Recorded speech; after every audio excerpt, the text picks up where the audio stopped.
My wife told me to back off and give her the space she needed and promised she'd contact me on her terms. So I took myself off her radar completely. 7 weeks later, she showed up at my office, shaking, asking why she'd just been served divorce papers. "Hey, Reddit," my wife snapped at me, saying she needed space and telling me not to contact her. So I did exactly what she asked, and gave her permanent space. She didn't take that well. Grab your popcorn and enjoy this clusterfuck. Name's Andrew, 33 male. Abby and I had been together for 5 years, married for 3. The first 2 years were good. Really good, actually. We laughed, we traveled, we built something that felt solid. Then somewhere around year 3, things started shifting. I couldn't tell you exactly when it happened, but by the time I noticed, the woman I married had become someone I barely recognized. She had been different for months, colder, more critical. Everything I did was wrong somehow. Dinner too early. Dinner was too late. Why didn't I text her back within 30 seconds? Why was I texting her so much? The goalposts moved daily, and I was always offsides. Little things started adding up. She'd sigh whenever I walked into a room, roll her eyes at my jokes, make these little comments about my clothes, my hobbies, the way I loaded the dishwasher. Nothing big enough to fight about individually, but it just wore me down over time. Her best friend Monica had been coming around a lot more lately too, 3-4 times a week. They'd disappear into our bedroom to talk in whispers, and whenever I walked past, the conversation would stop dead. Monica would give me this look. Never liked me from day one, and the feeling was mutual. Monica was one of those people who fed off other people's drama, always complaining about her ex, always talking about how women needed to stand up for themselves. She was bitter and wanted everyone else to be bitter too. I'd seen her mess up at least 2 other marriages just by whispering in the wife's ear. Should have recognized the pattern when she started working on mine, but I didn't see the end coming. Not that Tuesday evening. Not like that.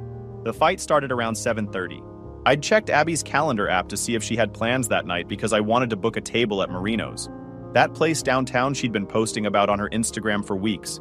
Hint, hint, she'd captioned one photo. Real subtle. So there I was, trying to surprise my wife with a nice dinner at a restaurant she literally asked me to take her to. And she walked into the living room and saw my phone on the coffee table with her calendar pulled up. You would have thought I'd hacked into government databases. "What are you doing with my calendar?" Her voice had that edge. The one that meant the next 2 hours of my life were about to be miserable regardless of what I said. I explained about the dinner reservation. She didn't care. Didn't even let me finish the sentence. What followed was 20 minutes of accusations. I was controlling. I was monitoring her. I was suffocating her. I didn't trust her. I needed to know her every movement. She needed space. She couldn't breathe. Monica was right about me. That last part caught my attention. Monica was right about what exactly? Abby wouldn't elaborate, just kept circling back to how she couldn't do this anymore, how she needed real space, how she was going to stay with Monica for a while. She said it like she was doing me a favor. That's when I noticed the overnight bag by the door, already packed, laptop case beside it, car keys in her hand, phone charger coiled neatly on top. She'd planned this. The calendar thing was just an excuse she'd been waiting for. Probably rehearsed the whole scene with Monica beforehand. "Don't call me. Don't text me. Just don't." She said it like she was reading off a script, like she'd practiced it. Probably had. "I'll contact you when I'm ready. On my terms." The door closed at 7:50 p.m. I stood there for a minute, staring at the spot where she'd been standing, half expecting her to come back through and say she'd overreacted, that we could talk this through like adults. She didn't. The apartment felt different immediately. Not emptier exactly, just quieter in a way that made me realize how loud things had been, how much energy I'd been spending managing her moods, trying not to set her off, thinking through every word before I said it. I slept on the couch that night, woke up at 3 a.m. and checked my phone out of habit. Nothing from her. Spent the next hour replaying the fight in my head, trying to figure out what triggered it. Then I realized something. I wasn't trying to figure out what I did wrong. I was trying to figure out why I'd put up with this garbage for so long. Wednesday morning, I went through the motions. Got to work on autopilot. I'm a senior network engineer at a data center in the warehouse district. Good money, boring work. The kind of job where you can disappear into server rooms for hours and nobody bothers you. Around lunch, I sent Abby one text. Just checking in, making sure she was okay, asking if we could talk. Her response came 2 hours later. "I told you not to contact me. I meant it. Back off." I typed back something neutral, said I understood. 5 minutes later, another text. "You never listen. This is exactly the problem. Just stop. She told me not to contact her. I did anyway, once because I was worried about my wife, and now she was using that single text as proof that I don't listen. Fine. There's this moment when you stop trying to figure out what you did wrong and realize maybe you didn't do anything wrong at all. Maybe the problem was never you. Maybe you'd spent years apologizing for stuff that didn't need apologies. That click happened right there in the server room, staring at my phone with the hum of cooling fans drowning out everything else. She wanted me to back off? I'd back off so far she'd need a telescope to find me. That evening, I sat on the couch and opened my phone settings. The apartment was quiet. No TV playing in the background because Abby wasn't here to complain about what I wanted to watch. Just silence and the distant sound of traffic. One by one, I made changes. Notifications from her number. Off. Completely. Text would still come through, but silently. Location sharing. We'd had Find My Friends active for 2 years. She insisted on it early in our marriage because she said it made her feel safe. Funny how she could track my every move and that was fine. But me checking a calendar to plan dinner made me controlling. I disabled it completely. She could no longer track my every move. Favorites list. Her name sat at the top where it had been since we started dating. Removed. Emergency contacts. Wife. Abby was listed first. Changed it to my buddy Kai. We'd been friends since college. He was an electrician with his own business, divorced twice, and had zero filter on his opinions. Instagram. I unfollowed. Stopped her posts from appearing in my feed. Read receipts. Turned off specifically for her number. She wouldn't know when I'd seen her messages anymore. When I finished, I set the phone down and let out a breath I felt like I'd been holding for years. Thursday morning, I made myself a full breakfast. Abby always had something to say about what I ate. Too much cholesterol. Too heavy in the morning. Why don't you just have yogurt like a normal person? I ate every bite and felt great. At work, I ran into Kai in the parking garage. He worked in the building next door, running cable for some new office build-out. Saw my face and immediately knew something was up. "Dude, you look like someone lifted a weight off your shoulders or something," he said. I told him Abby left. Gave him the short version. He nodded. "So, you're telling me the woman who made you skip my birthday party 3 years in a row because she had a headache finally showed herself out?" That's one way to put it. I'll put it another way. Thank God. He clapped me on the shoulder. "First round of wings is on me this weekend. We're celebrating." Kai had never liked Abby. Never said it outright while we were married, but I knew. The way he'd go quiet when she was around. The way he'd find excuses to leave early whenever she showed up. The man wasn't subtle. He was also the funniest person I knew, in that completely inappropriate way that makes HR departments nervous. 2 divorces under his belt, ran his own electrical contracting business, and somehow managed to be the happiest guy in any room. His philosophy was simple. Life's too short to spend it with people who make you miserable. I was starting to understand what he meant. Friday evening, my phone buzzed. Text from another old friend, Warren. I hadn't heard from him in almost 2 years. We used to play basketball together at the rec center every Sunday before I got married. Heard through the grapevine you might be single again. Pickup game tomorrow, 10 a.m. Be there or don't, but you're missing out. I started typing my usual response. Can't, sorry. Then stopped. Why couldn't I? Deleted my response. Typed a new one. I'll be there. His reply was immediate. No way. I'm screenshotting this for proof. Warren was the opposite of Kai in almost every way. Quiet. Thoughtful. Worked as a paralegal at a family law firm downtown. The kind of guy who always had information before anyone else, because he knew people who knew people. Turned out Kai had mentioned my situation to him earlier that week. He'd seen me slowly disappear over the past 3 years and never said anything directly. Saturday morning, I showed up at the rec center. Warren was already there with 4 other guys. He saw me walk in and his face split into a huge grin.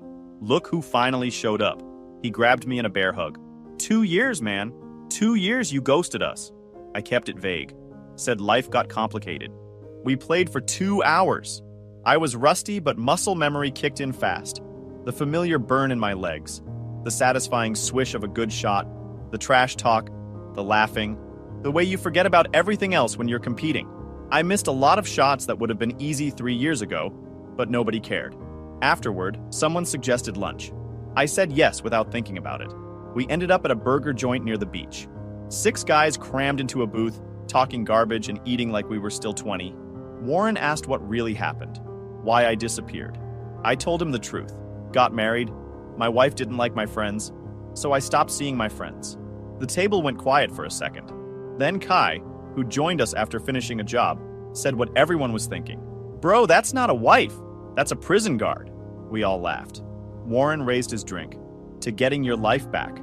I realized at some point that I hadn't thought about Abby for 3 straight hours. Hadn't checked my phone. Hadn't wondered what she was doing.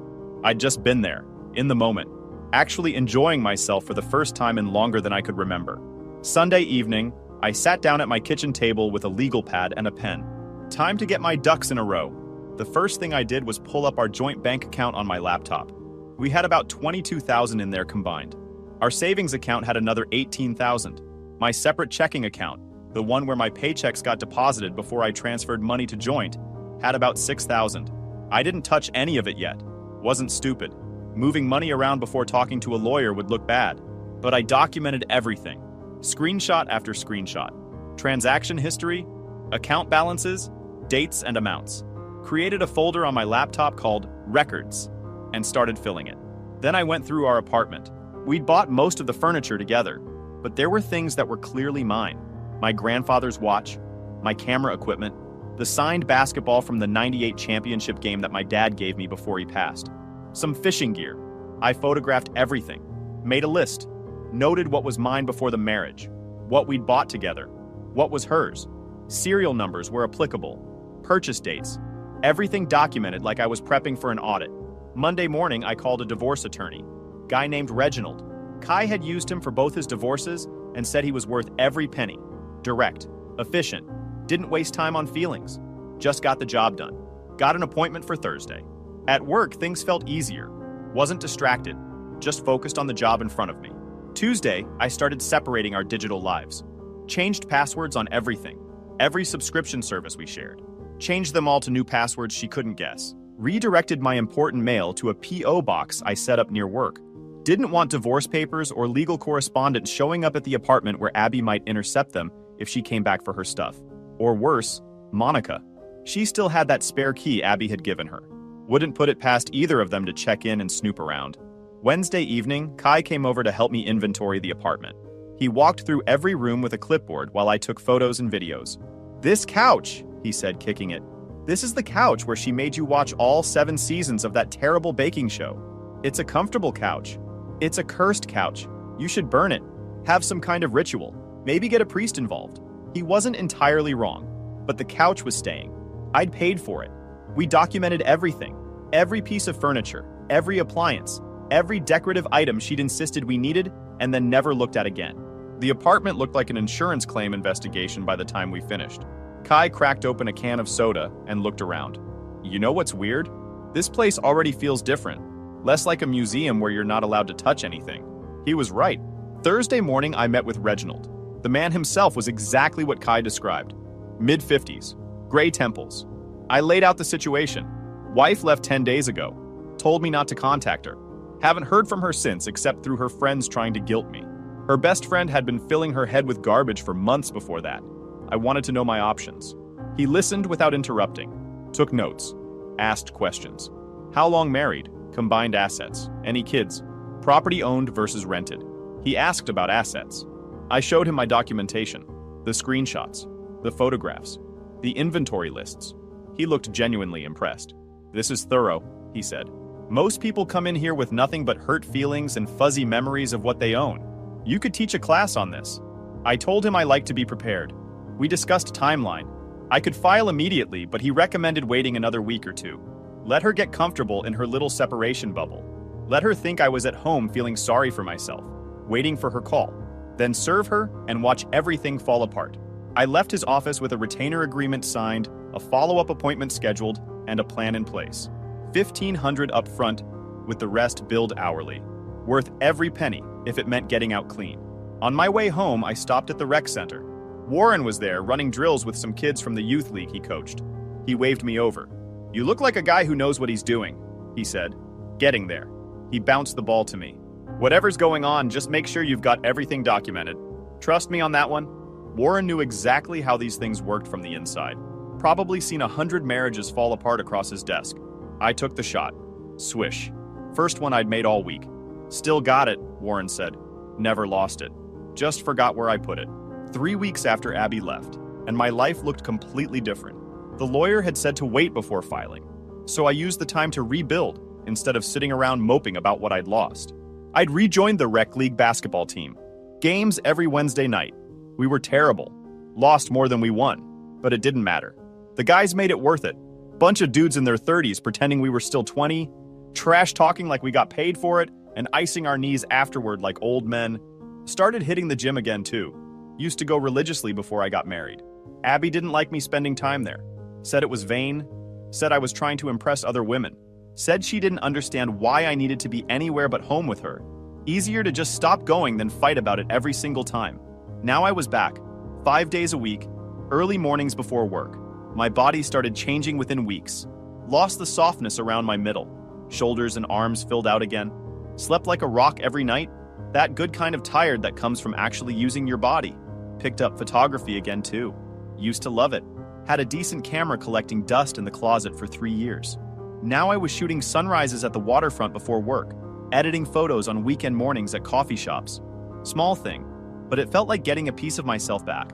At work, my boss Nathan called me into his office. Said my performance the past few weeks had been really strong. Productivity up 20%, error rate down to almost 0. He was recommending me for the senior network architect position that had opened up. 40% raise. Team leadership role. I thanked him. Tried not to laugh at the irony. My wife leaves and suddenly my career takes off. Meanwhile, her friends started calling. First was Monica herself. She called on a Wednesday evening while I was making dinner. I let it go to voicemail. Didn't listen to the message. Didn't need to. Whatever she wanted to say was guaranteed to be garbage with a guilt trip on the side. She texted the next day. Abby is really hurting. The least you could do is reach out. She misses you. I didn't respond. Let the message sit there unread. 2 days later, another text. You're being childish. Adults communicate. This is exactly why she left. Still didn't respond. Kai asked if I wanted him to text back something inappropriate. I told him to save it for later. Friday, Abby's mom called. Beth had always been nice to me. Brought us casseroles when we first got married. Sent birthday cards with $20 bills inside like I was still 12 years old. Traditional mom stuff. She genuinely seemed to like me, which made me feel a little bad about what was coming. Honey, I don't know what happened between you two, but Abby is beside herself. She's staying with that Monica girl and crying every night. Won't you please just call her? I kept my voice even. Told Beth that Abby specifically told me not to contact her. I was respecting her wishes. Long pause. But surely you could just check in once? She didn't really mean it. She was pretty clear about it. I'm just giving her what she asked for. Beth didn't know what to say to that. Neither did I, really. We ended the call awkwardly. Probably the last real conversation I'd ever have with her. The next week, Monica's boyfriend called. Some finance guy named Zach, who I'd met maybe twice at parties. Always wore expensive watches and talked about his portfolio like anyone cared. He started giving me advice about relationships like we were old friends. Said I needed to be the bigger person. Said real men fight for their marriages. I asked him how long they'd been coaching Abby to leave me. Dead silence. I don't know what you're... Thanks for calling, Zach. I hung up before he could finish the sentence. By week 5, I'd stopped counting the days. I was just living. Basketball twice a week. Gym 5 days.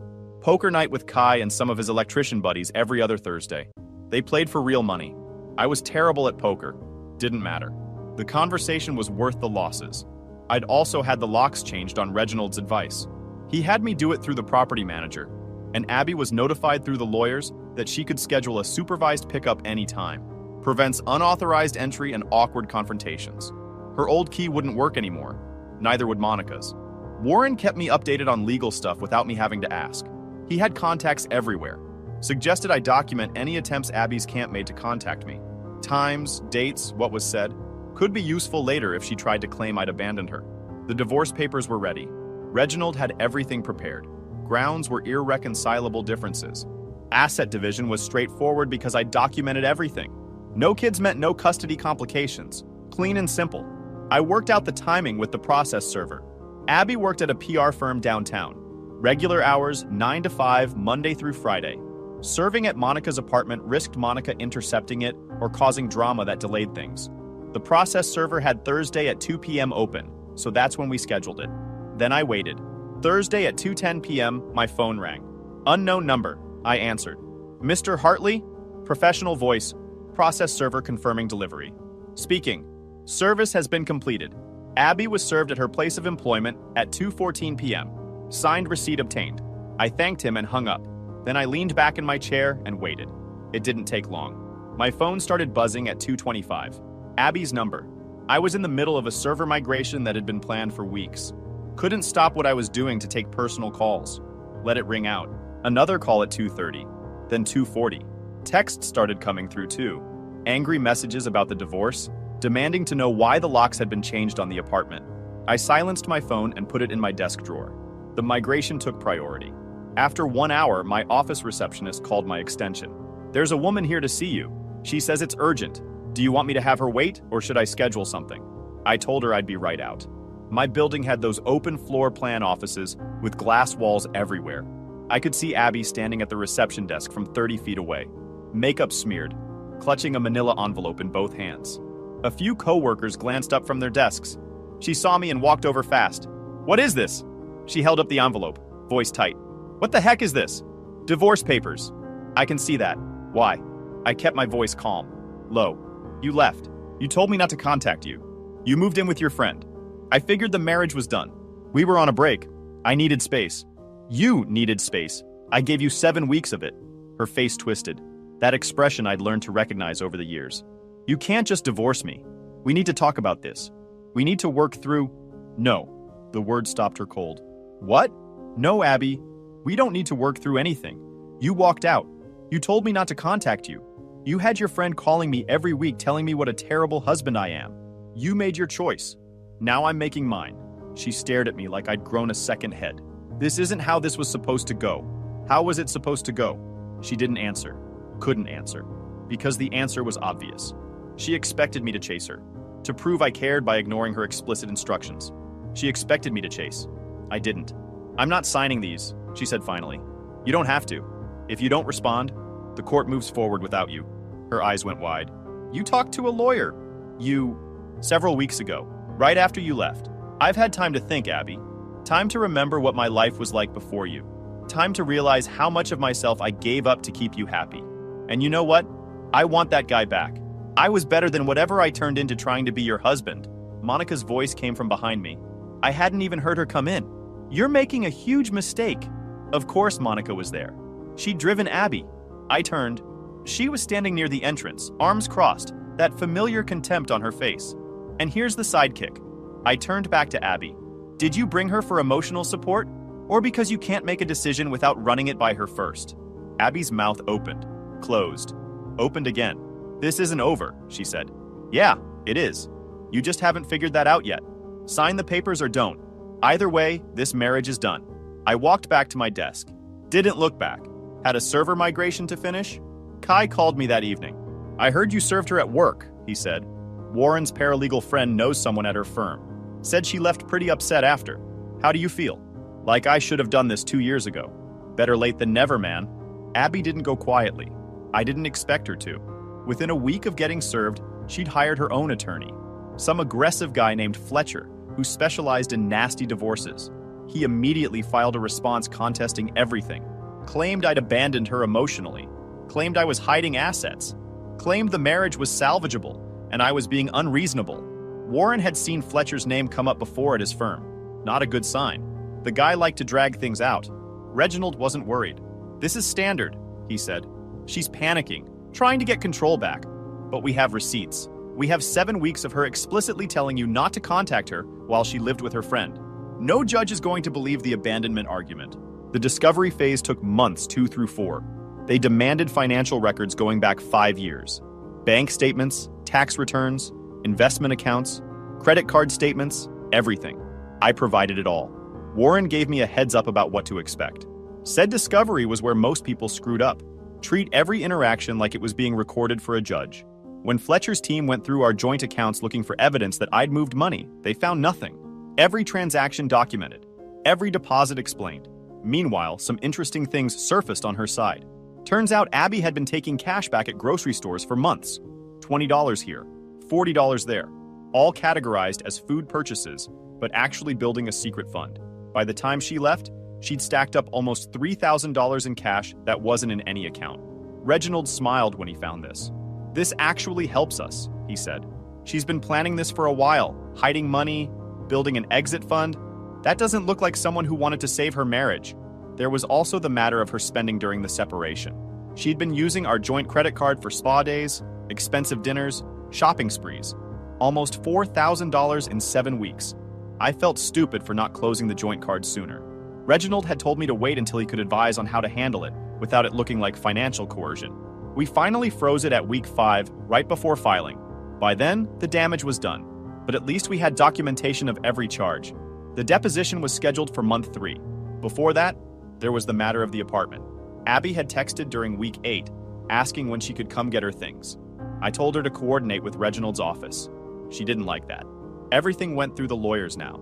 She ended up coming with her mom on a Saturday afternoon while I was at basketball. Kai was there, just in case. She took her clothes, her books, the ugly lamp, and a few boxes of random stuff, left the couch. Probably didn't want the reminder of those 7 seasons of baking shows. When Abby showed up for the deposition with her lawyer and Monica, who was apparently there as emotional support, I wasn't surprised. Reginald objected to her presence. Non-parties weren't allowed in depositions. She had to leave. That was a nice moment. The deposition itself was long and tedious.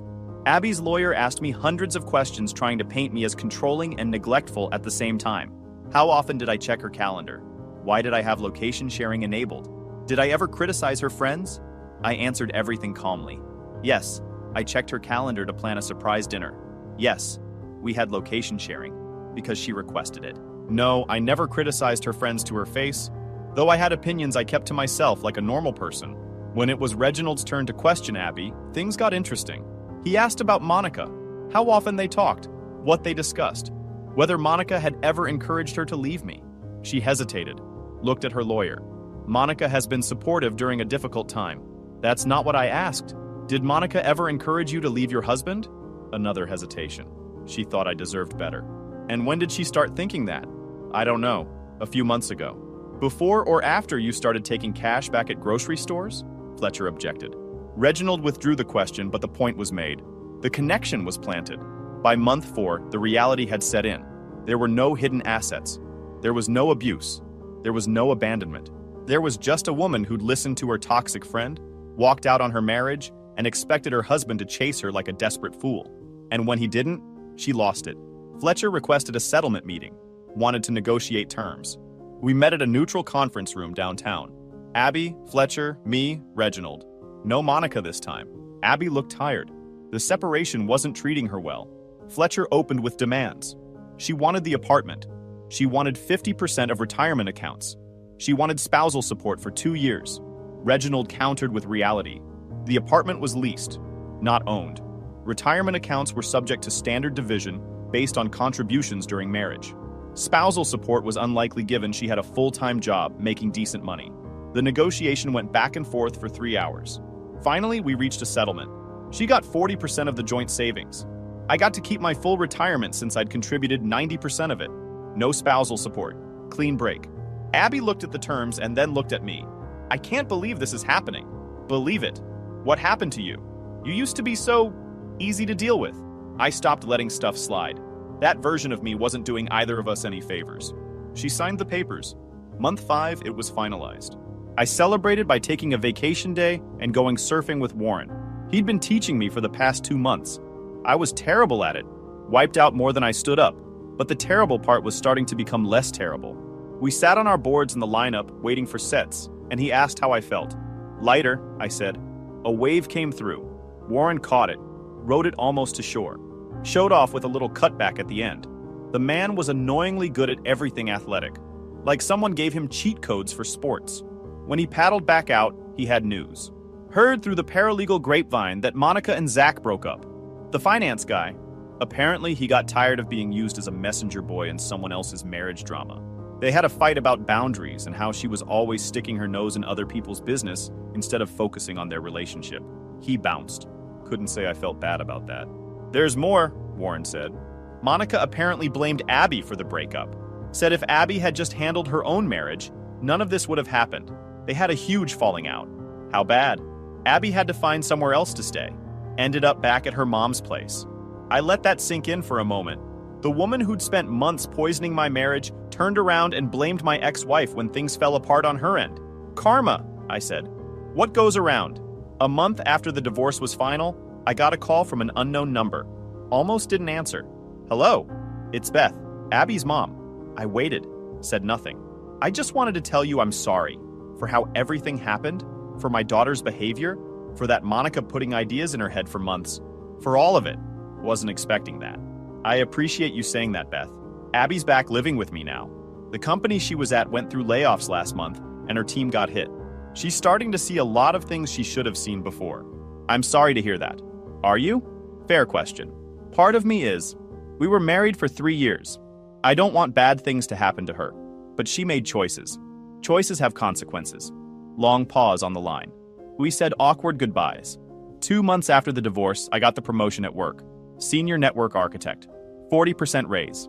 Corner office. Team of 6 reporting to me. Kai threw a party at his place to celebrate. Warren came. Some guys from basketball.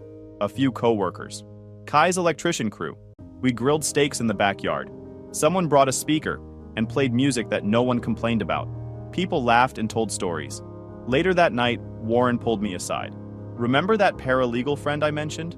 She said Abby tried to file for modification of the divorce decree last week. Wanted to reopen the asset division. Claimed she'd been under duress when she signed. I raised an eyebrow. You're joking. Got shut down fast. Showing up with your own attorney and negotiating for 3 hours doesn't count as duress. The motion didn't go anywhere. 3 months after the divorce, I was at a coffee shop in the Arts District on a Sunday morning, editing photos on my laptop. Someone sat at the next table. I glanced up. Abby. She looked thinner, tired, hair shorter than before. She saw me and froze for a second. Then she came over. Hey, can I sit? I gestured to the empty chair. She sat, looked at me, then looked at her hands. Awkward silence for a moment. I wanted to apologize, she said finally, for leaving the way I did, for the things I said, for letting Monica get in my head, for the motion last month. All of it. I nodded, said nothing. I thought I was so smart, thought you'd come running after me and I'd have all this power and leverage. And when you didn't? She trailed off, shook her head. It messed me up. She looked down at her coffee. I know we can't go back. I'm not asking for that. I just wanted you to know I get it now. What I lost, what I threw away. I let that sit for a moment, felt the weight of it. I appreciate you saying that. I mean it. Are you happy? Yeah, I said. I really am. She nodded, eyes getting a little watery. Good. You deserve that. I mean it. She stood to leave, paused at the table. For what it's worth, I think about what could have been. If I'd just talked to you instead of listening to Monica, we might have made it. Maybe. We'll never know now. No, we won't. She walked out, didn't look back. I went back to editing my photos. A shot from last weekend at the waterfront. Golden hour light hitting the water just right. Warren texted about a pickup game that afternoon. Later that evening, sitting on my balcony watching the sunset, I thought about everything that had happened. She wanted space. I gave it to her. Gave it to myself too. She expected me to chase. I didn't. Some people learn too late that when you tell someone to back off, they might actually do it. Guys, we are so close to hit 100,000 subscribers on this channel. If you are not subscribed to the channel, please consider subscribing. It really helps hit that 100,000 mark. Thanks for making this dream come true. My fiance announced at our rehearsal dinner, "You're so low class compared to my ex," in front of both our families. I stood up and said, "You're right, I'm also not a cheater." Then I left. Hey Reddit, let me paint the picture here because context matters. I, 29 male, work as a journeyman electrician pulling in about $78,000 a year. Solid money for hands-on work. I've got a decent apartment, a truck I maintain myself, and 0 credit card debt. My parents are solid middle-class people. Dad's been running his own small plumbing business for 30 years. Mom's an office manager at a dental practice. They worked their tails off to put me through trade school, and I paid them back every dollar because that's what you do. My ex-fiance, Tinsley, came from a different universe entirely. Her family has money. Not, we take nice vacations money, country club memberships, family attorney on retainer, vacation home in Hilton Head type money. Her father owns a commercial real estate development company, office parks, strip malls across 3 states. Her mom hasn't worked a day in her life but chairs the family's private foundation, which does community greening initiatives. Basically rich people planting trees for photo ops while writing it off on their taxes. Very tasteful, very concerned about root systems. Tinsley worked as a development coordinator at the foundation. Let's be real about how she got that position. We met 3 years ago through mutual friends at a party. She was different back then. The first time I met her parents, her mom looked at my truck like I'd driven up in a dumpster. Didn't say anything, just this little nose wrinkle. Then she launched into a 20-minute monologue about the landscaping renovation at their lake house. We're putting in native species. Very tasteful. You have to understand the root systems. Her dad talked about legacy and building something that lasts. Rich people love plant metaphor. Meanwhile, I'm the guy who actually builds and fixes real things. Her dad shook my hand and immediately asked what my 5-year trajectory was. Not nice to meet you. Straight to interrogating my career potential like I was interviewing for a position. That first dinner at their house was basically a tutorial in how to talk down to someone without technically being rude. Her mom kept refilling my glass while making comments about how refreshing it was to meet someone so grounded. That word, grounded. I'd hear it a lot over the next 3 years. Every time I disagreed with them about anything, every time I pushed back on a decision, I was being so grounded about it. Took me a while to realize it was their code word for stay in your lane. Her dad grilled me about my retirement contributions like he was auditing my life choices. At one point during dinner, I mispronounced charcuterie, and Tinsley corrected me in front of everyone. It's charcuterie, babe. The T is soft. She smiled while she said it, like she was helping.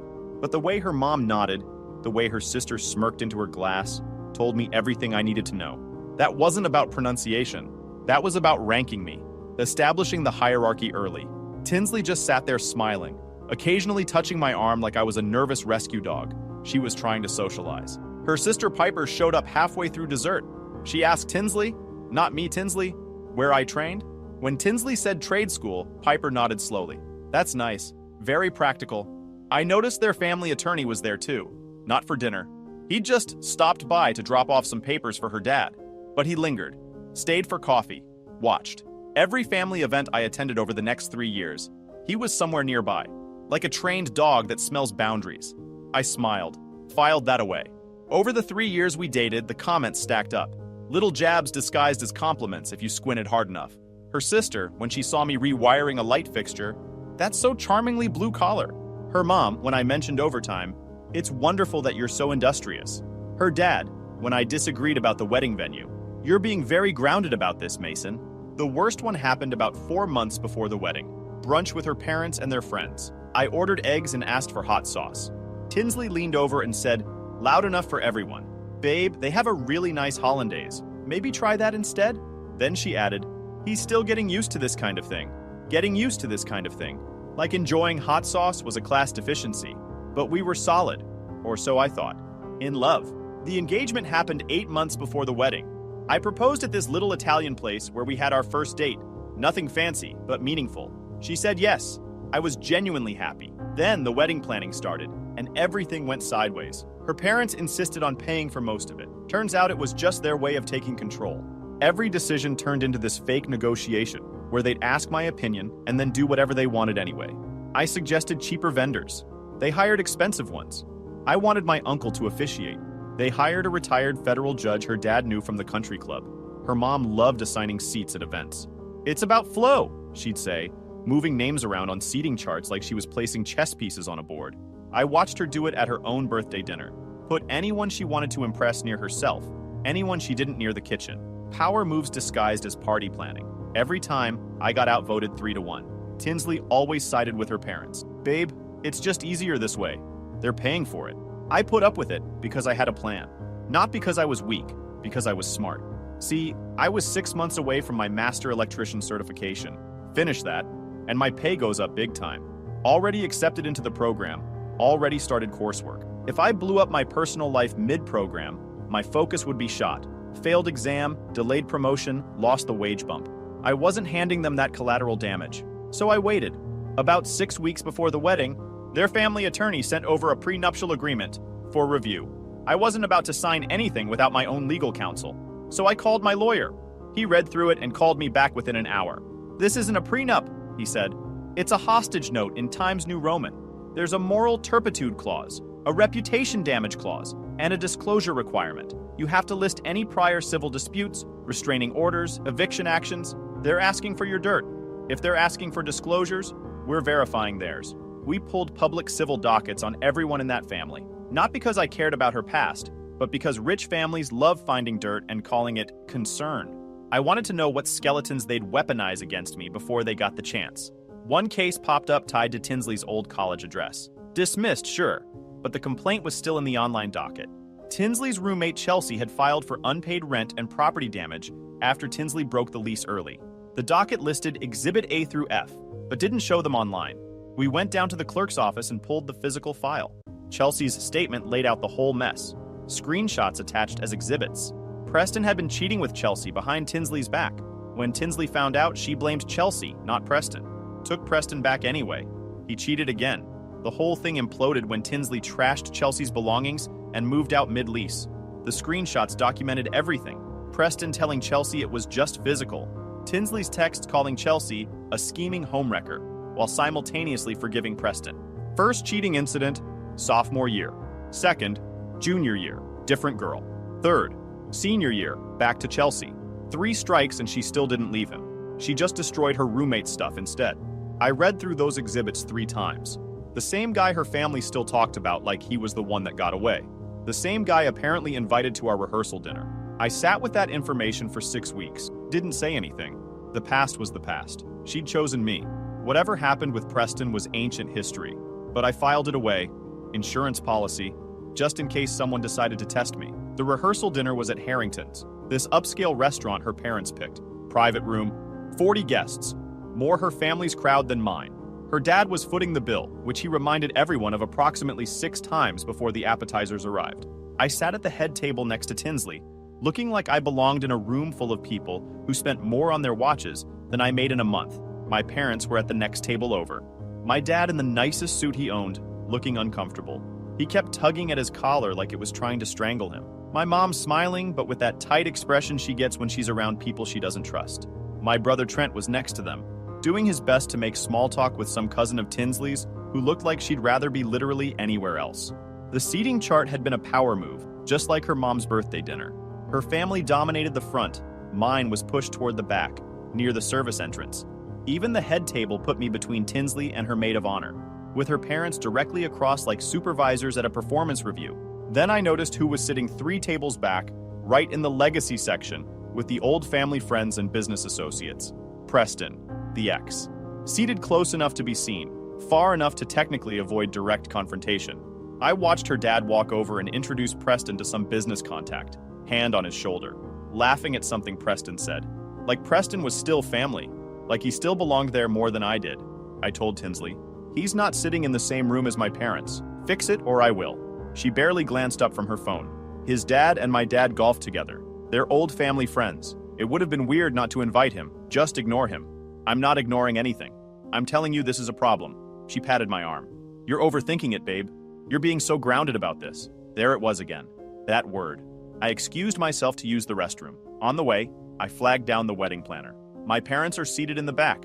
Move them to table 2. She started to object about the seating chart. I said, "Do it or I'm walking out before the entrees." She did it. Then I texted my best man, Cormac. "If I stand up during dinner, you stand up. No questions, no debate." His reply came back in about 30 seconds. Copy. I went back to the table. Tinsley didn't notice I'd been gone 7 minutes. I looked at Preston. He caught my eye and gave me this little nod. Not friendly. Entitled. The look guys get when they think being tall counts as a personality. Like he was checking out the replacement and finding me lacking. Wrong move, buddy. I know everything. Then, right before the toast started, her father stood up with a manila envelope. I noticed their family attorney was sitting 2 tables over. Not as a guest, as backup. Same guy who'd stopped by that first dinner 3 years ago. Same guy who was always somewhere nearby at every family event. "Before we begin the festivities," her father announced, "there's a small administrative matter. Mason, our family attorney, drew up a prenuptial agreement. Standard practice. Just need your signature before Saturday." He slid the envelope across the table. My full legal name printed on it in thick black marker. Inside, I could see sticky tabs marking where I was supposed to sign. Like they expected me to fold on command. 40 people watching. My parents' faces frozen. I noticed Tinsley's cousin had her phone out, recording, making a wedding week montage. The family loved documentation. I didn't touch the envelope. "Sir, I'm an electrician. I don't sign live wires in public." I slid it back toward him like it was contaminated. Tinsley was supposed to mention the updates. He glanced at his daughter with a flicker of annoyance. Minor oversight, but it's fairly straightforward. Protects the family trust, the foundation assets, The real estate holdings, you understand. I understand you're ambushing me with legal documents at a rehearsal dinner instead of going through proper channels. That's not how I do business. His smile didn't reach his eyes. We're all family here. No need for formalities. The attorney casually slid his business card across the table toward me. Call me if you have questions. Like I was already the problem. Like needing time to review a legal document made me difficult. Cool. Then don't ambush me like I'm signing a lease renewal. I slid the envelope back further. My attorney will review it. If it's reasonable, we'll talk. Not tonight. Not like this. The silence was suffocating. Her dad's jaw tightened, but he recovered quickly. Of course. Take your time. He sat down. The envelope stayed on the table between us like evidence at a deposition. My dad's knuckles were white around his fork. My mom looked like she wanted to disappear. Tinsley wouldn't meet my eyes. Then the toast started. Her dad went first, gave a speech about welcoming me to the family, except it felt like terms and conditions. He talked about opportunities and building something together, and roots and legacy. Never mentioned love, just corporate merger energy. People clapped politely. I smiled and nodded like I was supposed to. My dad went next. He's not a big public speaker, gets nervous in front of crowds. But he stood up there and talked about how proud he was of me, how I'd always been a hard worker, how I'd put myself through trade school, how Tinsley made me happy. And that's all he ever wanted for his kids. My mom was tearing up. Tinsley squeezed my hand. For about 30 seconds, everything felt normal. Then Tinsley stood up. She stood there for a second, scanning the room like she was checking who was watching. Then she started telling the story of how we met. How she wasn't sure about me at first because I seemed too simple, but she'd given me a chance, and here we were. People chuckled at the appropriate moments. I smiled, thinking this was cute. She was being self-deprecating, relatable. Earlier that evening, she'd made 2 smaller comments. One about how sweet it was that I'd helped the caterers move a table. Another about how my dad's toast was so earnest. Testing the waters, seeing if I'd push back. I hadn't. So she escalated. See, here's what I figured out later. She wasn't competing with Preston romantically anymore. She was competing with him socially. The low-class comment wasn't really about me. It was her flex to her crowd. Look how far down I'm willing to reach. Look how authentic I am. The wedding wasn't a marriage to her. It was a promotion review. Her parents were the real relationship she was committed to. She didn't hate my background. She hated that she couldn't control it. That's why she loved me when I was useful and attacked when I set boundaries. Then her expression changed. Got this faraway look, like she was remembering something specific. You know, she said, glancing over at Preston's table, my ex had this polish to him. Private school education, knew which fork to use, spoke French, very refined. The room got quiet. Not silent yet, but that weird quiet where everyone can feel something bad is coming. I glanced at Preston. He was watching with this smug little smile, like he knew exactly where this was going. But he was all surface. She laughed, and a few people chuckled nervously. My fiancé here, he's real, authentic. She turned to look at me, and what I saw in her eyes wasn't love. It was something else. Something that had been hiding there the whole time. Even if he is pretty low class compared to someone like that, the room didn't go silent like in movies. It went wrong in tiny steps. Someone stopped chewing. A fork tapped a plate and nobody laughed it off. One of the servers froze with a tray halfway to our table like she'd just heard a car crash in her head. My dad's hand didn't move, but the tendons in his wrist stood up like cables. My mom's face went pale. My brother looked like he was about to jump out of his chair. Her parents were smiling, actually smiling, like she'd said something charming. And Preston, grinning ear to ear. This wasn't a slip-up. This was how they all saw me. Low class. The charity case who'd convinced their daughter to slum it. And Tinsley had just said it out loud in front of everyone. I sat there for maybe 5 seconds. Felt like an hour. Then I stood up, slowly, deliberately, took a sip of water because my mouth had gone dry. Low class? I said. Let it hang there. You're right. I'm not polished. Tinsley's smile faltered. She thought I was agreeing, going along with it like I always did. I also don't cheat with roommates. Public record's public. Her face drained of color. Her mom gasped. Her dad's smile vanished. Someone at the back of the room said, "Oh my God," just loud enough to carry. Preston's face fell like his brain finally caught up to what just happened. Short, clean, unarguable, and it implied I had more if they wanted to keep going. I set my water glass down. Enjoy your forks. Then I turned to my parents. Mom, Dad, let's go. I walked out of that restaurant with my entire family and Cormac right behind me. Didn't look back. Could hear Tinsley calling my name, something between a shout and a sob, but I kept walking. Through the lobby, past the valet stand, out into the parking lot where the air finally felt breathable, Through the restaurant window, I could see chaos unfolding inside.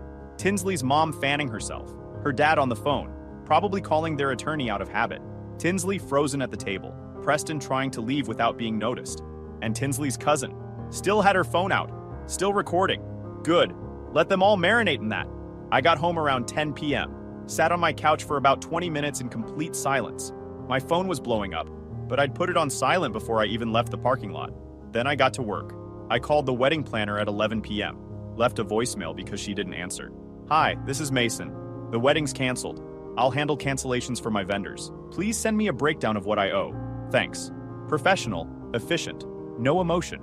Next, I texted Cormac. Wedding's off. I'll explain later. Can you let the groomsmen know? His response came back in about 30 seconds. Holy cow. You okay? Need me to come over? I'm good. Talk tomorrow. Then I went to bed. Slept like a rock, which surprised me. I thought I'd be up all night spiraling. Instead, I was out within minutes. Guess my brain knew it had made the right call. Woke up to 94 missed calls and roughly 180 text messages. I made coffee, sat down at my kitchen table, and started going through them methodically, like sorting through work emails. Detached. Tinsley. 38 texts. Started with "baby, please call me" and escalated through "you're being dramatic" to "how could you humiliate me like that?" The lack of self-awareness was almost impressive. Her mother. 15 texts about how I'd ruined the dinner and owed them an apology. Apparently, walking out after being publicly insulted was the real offense here. Her father. 1 text. We need to discuss this like adults. Call me. Translation. I need to bully you into compliance, and this works better by phone. I blocked Tinsley's number, then her mom's, then her dad's, then her sister's. Felt like removing tumors. The wedding planner called at 9 a.m. sharp. I got your voicemail, she said carefully. I need to confirm you're canceling. The day before the wedding.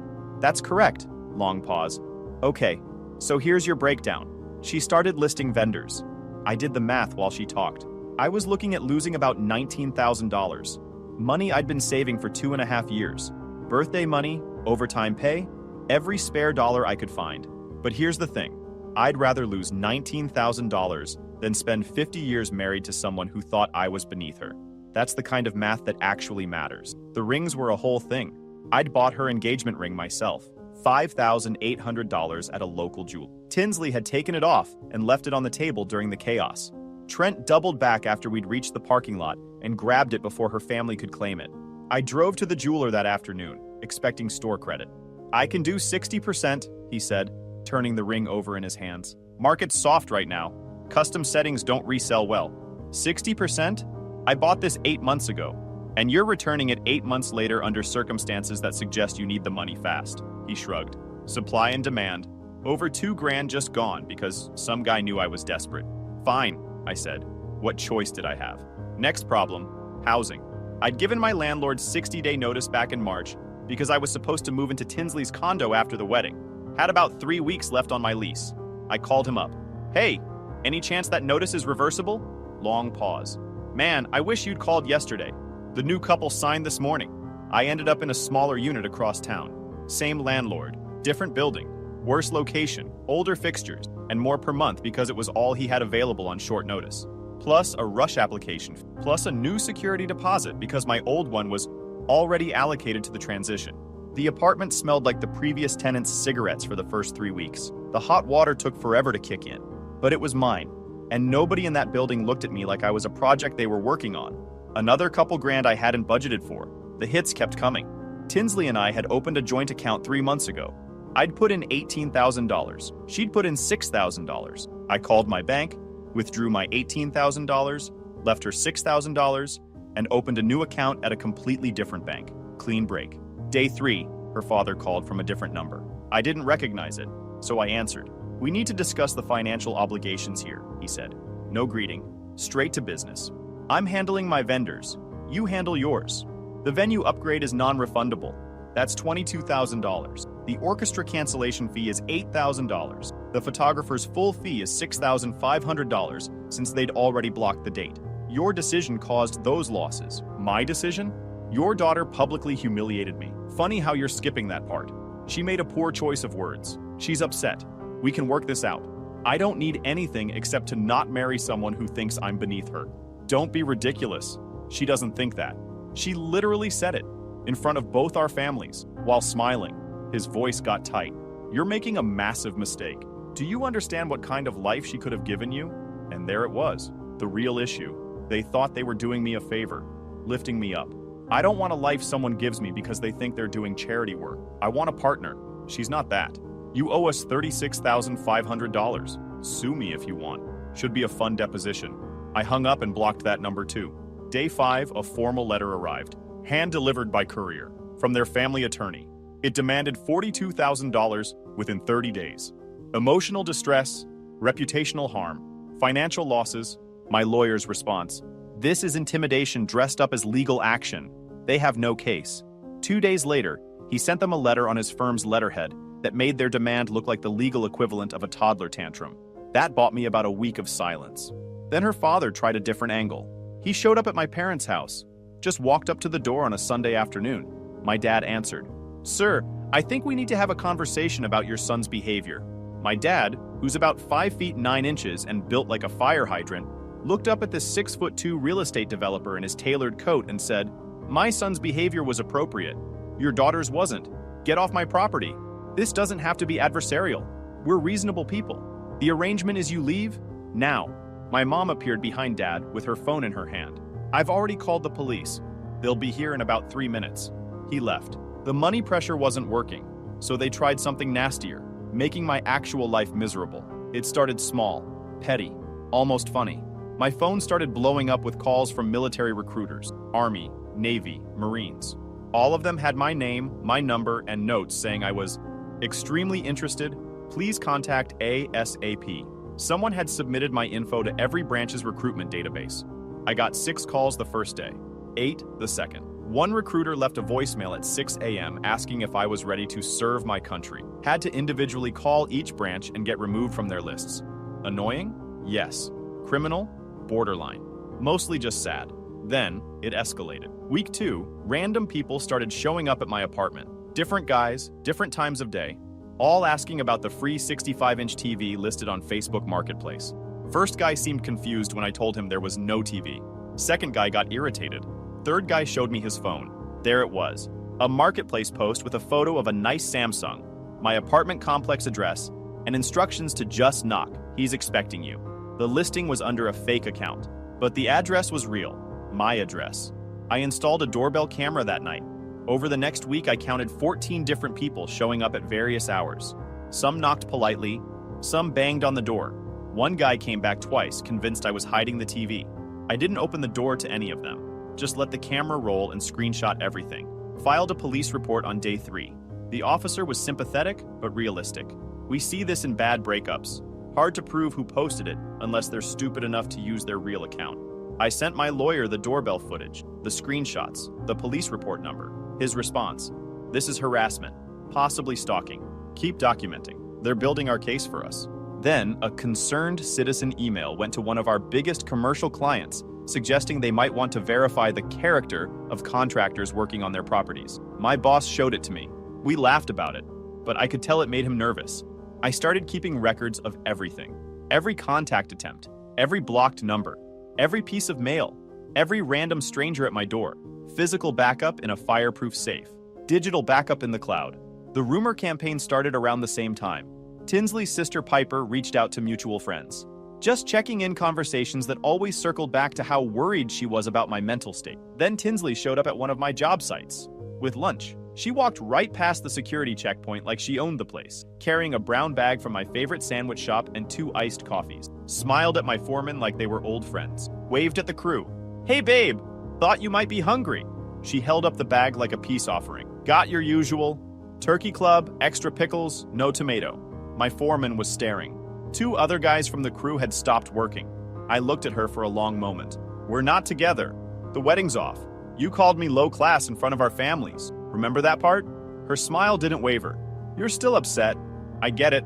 But we can work through this. Couples fight. We're not a couple." "Mason, you're being dramatic. Just take the sandwich and we can talk later. I was thinking we could reschedule for October. The venue has availability." She said it like she was discussing dinner plans, like the last few weeks of chaos hadn't happened, like the $42,000 demand letter her family's attorney sent didn't exist. Full delusion or full manipulation, Couldn't tell the difference anymore. I need you to leave. I drove all the way here. Still smiling. At least eat something. You always get cranky when you skip lunch. I turned to my foreman. Call the cops. She's trespassing. Her smile finally cracked. You're going to have me arrested? For bringing you lunch? For showing up at my workplace uninvited after your family tried to destroy my entire life? Yeah. Leave now or wait for the officers. Your choice. She left, but not before loudly telling anyone who'd listen that I was clearly having some kind of breakdown, and she was just worried about him. Later that night, Piper's friend posted that Tinsley had tried to bring him a sweet romantic gesture, and I'd threatened to have her arrested for caring. The narrative spinners were working overtime. I filed for a restraining order the very next morning. My lawyer had been suggesting it since the marketplace stunt. Tinsley showing up at my job, playing concerned girlfriend for an audience, was the last straw. The hearing was 2 weeks later. I brought the doorbell cam footage, the marketplace screenshots, the police report, documentation of 14 strangers at my door, and a written statement from my foreman about her showing up uninvited. Her attorney tried to frame it as a miscommunication between people who still care about each other. The judge granted a temporary order. No contact, no approaching my residence or workplace, no third-party contact through family members. 6 months minimum. Tinsley cried in the courtroom. Her attorney tried to comfort her. I felt nothing. I screenshotted the order anyway. At this point, it was muscle memory. About that video from the rehearsal dinner. Tinsley's cousin's wedding week montage. It captured everything. My line, the stunned silence, the chaos after. It was supposed to stay in the family group chat. Humans have the self-control of toddlers with scissors. Within 3 days, it was making rounds at the country club. By week 2, someone posted it to a relationship drama subreddit. Rich people accidentally documented their own mess. Week 6, they went nuclear. A process server showed up with a lawsuit. Her father was suing me for $67,000 in damages. Intentional infliction of emotional distress. Breach of implied contract. Tortious interference with family relationships. I called my lawyer. Can they win? No. They're trying to bury you in legal fees until you settle. How much up front? $3,500 retainer. That wiped out most of what I had left. The master electrician exam I'd paid for? Had to defer it. Next available date was 5 months out. File it, I said, and add everything. The marketplace doxing, the doorbell footage, the restraining order, her showing up at my job, all of it. My lawyer smiled. I was hoping you'd say that. 3 weeks later, he filed a motion to dismiss and a motion for sanctions. 27 pages showing a pattern of harassment. The fake marketplace listing. 14 strangers on doorbell cam. The restraining order hearing transcript. A timeline that made their behavior look exactly like what it was. Coordinated stalking. The judge wasn't buying opposing counsel's understandably emotional defense. Hard to call it isolated when there's video evidence of random men banging on someone's door at 11 p.m. demanding a TV that doesn't exist. 2 days before the sanctions hearing, their attorney dismissed the case without prejudice. Legal speak for, "We want to come back later if we feel like it." My lawyer told the judge we weren't done. You don't get to weaponize the court system like a country club membership perk and walk away clean. The judge agreed, partial sanctions granted. Her father got ordered to pay $6,200 toward my fees. Didn't cover everything. I still ate about $2,000, but that wasn't the point. But here's what mattered more than the money. The judge's comment in the order.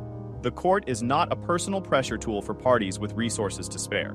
That order became public record, searchable. Started showing up when people Googled her dad's name alongside his business listings. That's the kind of consequence rich circles actually fear, not morality. Search results. 7 months later, I was doing okay. Not great. Okay. Work was steady. The client email thing blew over once my boss realized it was personal drama, not a real concern. The master electrician exam I deferred, finally took it in month 7. Passed. The raise bumped me to $86,000. I'd started seeing someone. A woman named Renata I met at my buddy's birthday party. Physical therapist. When I said electrician, she said, "That's awesome. My dad was a plumber." No nose wrinkle. No, that's so practical. Just normal conversation. When I mentioned I fix my own car, she asked if I could teach her to change her own oil. Third date, we did exactly that in my apartment parking lot. She got grease on her jeans and laughed about it. Told her the whole story on our 4th date. Her response, "Your ex sounds exhausting. Also, her family sounds like they peaked in high school. No games, no hidden judgments, no correcting my pronunciation, just normal." As for Tinsley's family, the fallout was harder to see. The court sanctions were public record. A few people in their circle noticed. The video had made rounds. country club gossip spreads fast when there's real drama. Her dad's foundation held their annual gala about 3 months later. Attendance was reportedly lower than usual. Could have been coincidence. Could have been some donors didn't want to be photographed next to the court is not a personal pressure tool guy. I heard Piper got a talking to from her firm about the phone calls to my employer. Couldn't confirm it. Someone told me the foundation lost a major donor.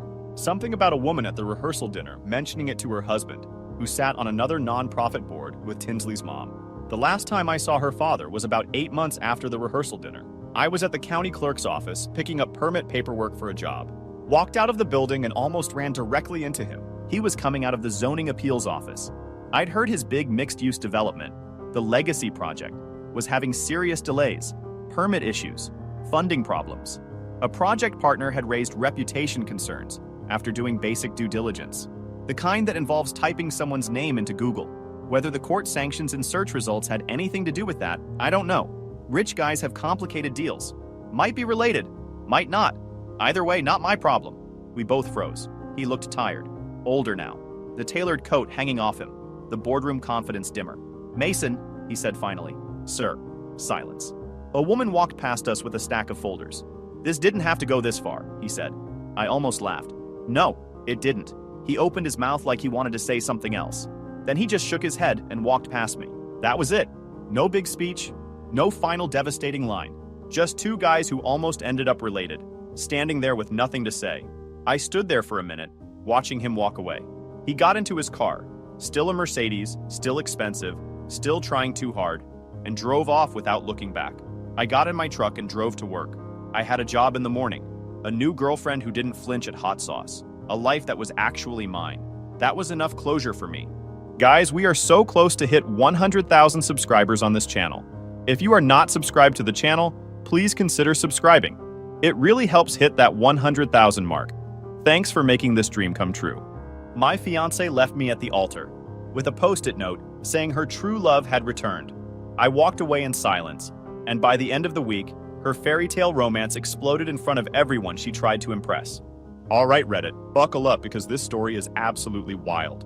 This happened in May 2023, and I'm still processing the sheer audacity of what went down. My buddy told me I needed to share this with the internet, because apparently my life is now entertainment. Here we go. I'm 29, work in civil engineering for a regional firm in Colorado. Got my degree from Colorado State, moved to Denver after graduation, and spent the last 7 years building a solid life. Own a modest house in Aurora, drive a paid-off 2016 F-150, and generally have my life together. My life wasn't flashy, but it was stable. Good job designing drainage systems and roadway projects, solid friends from college, and hobbies that kept me busy. Saturdays for home improvement, Sundays for mountain biking. Simple and predictable. Then I met Olivia at a friend's wedding in summer 2020. She was a bridesmaid. I was a groomsman. Stunning girl with auburn hair and green eyes. We hit it off at the reception. She taught 4th grade, loved hiking, valued stability. After years of dating women who treated relationships like hobbies, she seemed perfect. First date was Mount Falcon.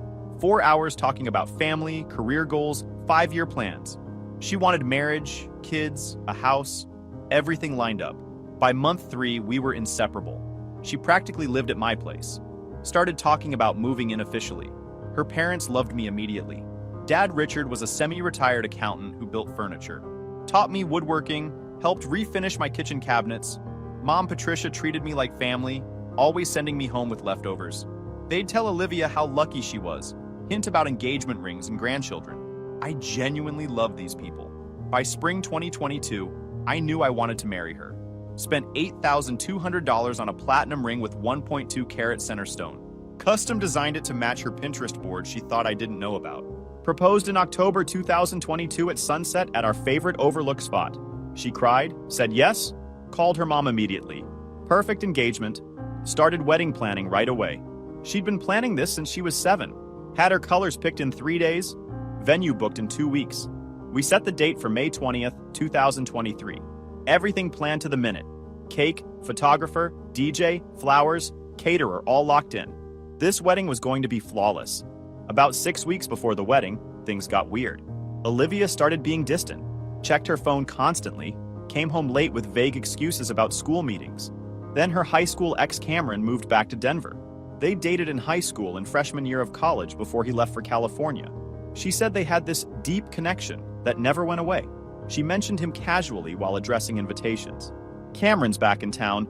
We should invite him since we're inviting my high school group? Red flag. But I didn't want to be insecure. Sure, if you want. We got coffee last week to catch up. Coffee turned into regular meetups, then lunches, then helping him unpack and giving job advice. She'd text him constantly with this weird smile, stopped initiating physical contact with me, would flinch when I tried to hug her. 3 weeks before the wedding, she hit me with, "Do you ever wonder if we're getting married for the right reasons?" What do you mean? Are we doing this because we genuinely can't imagine life without each other? Or because it would be embarrassing to stop now? Where's this coming from? Cameron said people settle for security when they're afraid to chase passion. Cameron said what? She got defensive. Said they were just talking about life choices. I pointed out her high school ex wasn't the best relationship advisor 3 weeks before our wedding. She called me controlling. I called her emotionally unfaithful. We didn't talk for 2 days. When she came back, she apologized and said she was just stressed. Everything would be fine after the wedding. I wanted to believe her. Convinced myself it was just cold feet, amplified by some opportunistic ex showing up at the worst possible time. The rehearsal dinner was Friday night. 40 people, both families, wedding party. Everything went smoothly. Everyone gave speeches about how perfect we were together. Olivia barely touched her food, kept checking her phone, said she wasn't feeling great, probably nerves. After dinner, we went back to my place. She was quiet the whole drive. You okay? Yeah, just tired. Big day tomorrow. I heard her phone buzz on the nightstand while she was in the bathroom. Checked it. Text from Cameron. Are you sure you're ready for this? You don't have to go through with something that doesn't feel right. I meant what I said. I never stopped loving you. Set the phone back. Pretended I hadn't seen it. She got into bed, turned away. Good night. Big day tomorrow. Barely slept. Saturday morning, she left early to go get ready with her bridesmaids at the venue. Kissed me on the cheek, said she'd see me at the altar, told me she loved me. I wanted to grab her and make her look me in the eye and promise me she was sure, but I didn't. Just watched her drive away. Spent the morning getting ready with my groomsmen. Haircut, shower, tux on, final checks. My best man kept cracking jokes about ball and chain stuff, but I wasn't really listening. Just going through the motions, checking my watch every 10 minutes. The ceremony was scheduled for 3 p.m. Guests started arriving around 2:30. I'm standing in this side room at the venue with my groomsmen, adjusting my tie for the 100th time, trying to calm my nerves. 2:50 p.m., the coordinator comes in. Everything's ready. Guests are seated. Bridesmaids are lining up. 5 minutes. My heart's pounding. This is actually happening. I'm about to marry the woman I'd spent 3 years building a future with. 2:55 p.m. I take my position at the altar. String quartet playing. Flowers everywhere. Guests smiling. Mountains in the background through the windows. Perfect Colorado spring day. Everything exactly as planned. The bridesmaids start walking down the aisle, one by one, matching dusty blue dresses, holding their bouquets. I'm scanning for Olivia behind them, but the doors are still closed. Music shifts to the bridal march. Doors should be opening. Everyone stands. I'm at the altar trying to look calm and confident. Doors stay closed. The music keeps playing, but there's no bride. The coordinator disappears to check on the bridal suite. Guests are starting to whisper. I'm standing there feeling like an idiot in my tux, trying to maintain composure. 2 minutes of music. Still no bride. The music stops. Guests are definitely whispering now. My groomsmen are giving me these confused looks like what's happening. I have no idea. 5 minutes pass. The coordinator finally comes back, and she looks like she's about to deliver the worst news of her life. She walks up to me, hands me a small yellow post-it note, and says quietly, "I'm so sorry." The post-it note is in Olivia's handwriting. I can't do this. Cameron and I are leaving together. He's my true love, and I can't marry you knowing that. I'm sorry. I never meant to hurt you. Please tell everyone I'm sorry. A post-it note. At the altar. In front of 150 guests. I read it twice to make sure I wasn't hallucinating. Then I looked up at all these people staring at me with pity and confusion. Her parents in the front row looking absolutely mortified.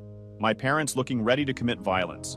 Friends and family who'd traveled from across the country to watch us get married. Here's where everyone expects the big dramatic scene. The groom having a meltdown, throwing things, crying, making a speech about betrayal. Nah. I folded the post-it note, put it in my pocket, and turned to face the crowd. There's not going to be a wedding today. Olivia has decided to pursue other options. I appreciate everyone coming out, and I'm sorry you wasted your time. There's a reception dinner already paid for, so please stay and enjoy the food and bar. Don't let good catering go to waste. Clean. Simple. No emotion. Walked down the aisle, out the door, and straight to my truck. Drove home, changed out of my tux, packed a bag, and headed to my buddy Jackson's cabin up near Breckenridge. Sent one text to my best man. I'm good. Need a few days. Tell people I'm fine. Turned off my phone and disappeared. The aftermath. When reality hits like a freight train. I spent 4 days at Jackson's cabin completely off the grid. No phone, no internet, no contact with the outside world. Just me, the mountains, and a whole lot of thinking. Chopped wood. Went on long hikes. Sat on the deck watching the sun set over the peaks. Processed the fact that the woman I'd planned to spend my life with had abandoned me at the altar for her high school ex. The cabin was basic. 2 rooms outside Breckenridge, no Wi-Fi, propane heat, exactly what I needed. Spent the days hiking, and the nights reading old westerns Jackson kept on the bookshelf. Didn't cry. Didn't rage. Just existed in this weird calm state where I was processing everything from a distance. Like it had happened to someone else and I was just an observer. By day 3, I'd reached some clarity. Olivia had done me a massive favor. Better to find out she was capable of this before signing legal documents than after. Better a humiliating public rejection than years of marriage to someone who'd always be wondering what if. The anger came on day 4. Not the explosive kind. The cold, calculated kind. The kind where you start thinking about the sheer audacity of what she'd done. The post-it note. The timing. The fact that she'd let me stand at that altar instead of having the guts to cancel before everyone gathered. I turned my phone back on Thursday afternoon. 247 missed calls. 189 text messages. 63 voicemails. Started scrolling through to see what had happened while I was gone. My parents checking if I was okay, offering to come find me. My friends ranging from concerned to ready to hunt Olivia down. Olivia's parents absolutely devastated and apologetic.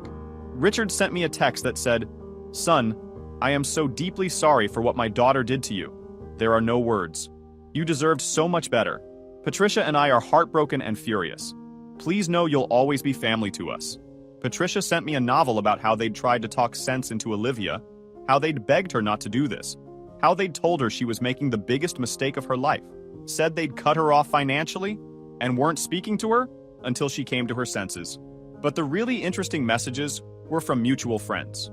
Apparently, Olivia and Cameron had shown up at the reception dinner anyway. Let me repeat that. They showed up to the reception. My best man sent me a detailed play-by-play. Dude, you're not going to believe this. Olivia and Cameron walked into the reception around 4:30, acting like they were guests. She changed out of her wedding dress into some sundress and he's in jeans and a button-down. They got in line for food like nothing happened. Her dad saw them first. I've never seen a man go from 0 to nuclear that fast. Started yelling across the entire venue about disrespect and humiliation. Her mom was crying. Cameron tried to defend himself by saying something about following his heart, and Patricia threw a bread roll at his head. Security had to escort them out, but not before Olivia tried to give some speech about how everyone should be happy she found her true love. Someone's aunt threw a full glass of punch at her. Might have been your Aunt Helen, actually. The whole thing was absolutely insane. Your family and her family basically united in fury. Pretty sure if Cameron hadn't left when security asked, your dad and her dad were about to tag team beat him down in front of the ice sculpture. Then everyone just kinda partied? Like the vibe shifted from funeral to celebration, that you dodged a bullet. Open bar helped. Your uncle gave a toast about how you were better off. People were dancing and celebrating your freedom by 7 p.m. Weirdest event I've ever been to. I sat there reading this message 3 times. The sheer audacity. The absolute nerve. They crashed the reception after she abandoned me at the altar. Acted like guests at a party that was supposed to celebrate our marriage. And had the gall to talk about true love. More details came in from other people. Apparently, Cameron had been convincing Olivia for weeks that they were soulmates, and she was settling for comfort instead of passion. Classic manipulation tactics from a guy who wanted what he'd lost back. They'd planned the whole thing. She was going to go through with the wedding until Cameron gave her an ultimatum Friday night. Choose him or lose him forever. So she chose him, and somehow thought it was appropriate to show up to collect well wishes from the same people she'd just humiliated me in front of. The texts from Olivia started coming in Friday morning. I know you're angry, but please understand this wasn't about you. Cameron and I have something rare and beautiful, and I couldn't ignore that. I'm sorry about the timing, but there was never going to be a good time to follow my heart. Please don't hate me. I'll always care about you. You're an amazing person, and you'll find someone perfect for you. Everyone's being so cruel to us.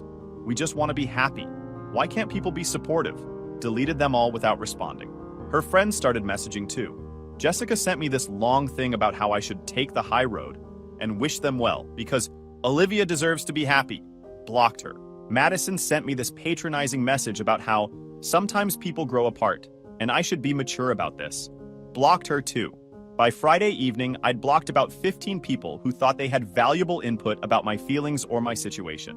Saturday morning, exactly 1 week after the non-wedding, I drove back to Denver, stopped at my house, grabbed some things, and headed straight to Richard and Patricia's house. Richard opened the door looking like he'd aged 10 years. "Sam, come in, please." We sat in his living room, and they spent 20 minutes apologizing, crying, telling me how ashamed they were of their daughter, how they'd raised her better than this, how they couldn't understand what had gotten into her. "She called us yesterday," Patricia said, dabbing her eyes with a tissue. "Wanted us to be happy for her and Cameron. Said we were being unsupportive and cruel. I told her she'd burned every bridge in her life for a man who'd already left her once, and she hung up on me." "Where are they now?" I asked. "Some apartment Cameron's renting in Capitol Hill. She moved in with him immediately. Quit her teaching job because she said the administration was judging her. She's completely delusional." Richard looked at me with this sad, defeated expression. "We wrote you a check for half the wedding costs. We know it doesn't fix anything, but it's the least we can do." He handed me a check for $22,000. I tried to refuse, but he insisted. "You spent that money on our daughter's dream wedding, and she destroyed you in front of everyone. We're not letting you absorb that financial loss on top of everything else. Please." I took the check, thanked them, told them they'd always been good to me, and I held nothing against them. "You're a good man, Sam," Patricia said. "Our daughter was incredibly lucky to have you, and she'll realize what she lost. They always do." Drove home feeling weird about taking their money, but also practical enough to know I had credit card debt from wedding expenses that needed handling. The next 2 weeks were an interesting mix of people reaching out and me establishing very clear boundaries. Olivia kept trying to contact me through different methods. Blocked her on everything, so she started using her friends' phones. Blocked those too. She showed up at my house twice. Didn't answer the door. Started sending emails. The emails were something else. "I know you're hurt, but I need you to understand that what Cameron and I have is rare. It's the kind of love people search their whole lives for. I couldn't live with myself if I married you while feeling this way about someone else. You were safe and stable and comfortable, and that's valuable. But I need passion. I need someone who makes me feel alive. Cameron does that in ways you never could. Everyone in my life has turned against me. My parents won't speak to me. My sisters think I'm awful. My friends are taking your side. All I have is Cameron, and it's worth it. True love is worth any sacrifice. I hope someday you'll understand, and we can be friends. You're not a bad person, Sam. You're just not my person. Cameron is." Read them all. Felt nothing. Deleted them. My friends wanted to go to war for me. Wanted to slash Cameron's tires, leave terrible reviews on his LinkedIn, make his life miserable. I told them to let it go.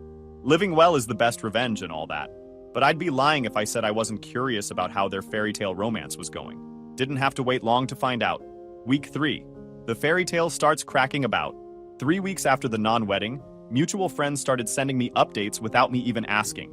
Apparently, Olivia and Cameron's rare and beautiful love was hitting some practical reality checks. First, Cameron's consulting job fell through. The position he'd moved back to Denver for got eliminated during budget cuts.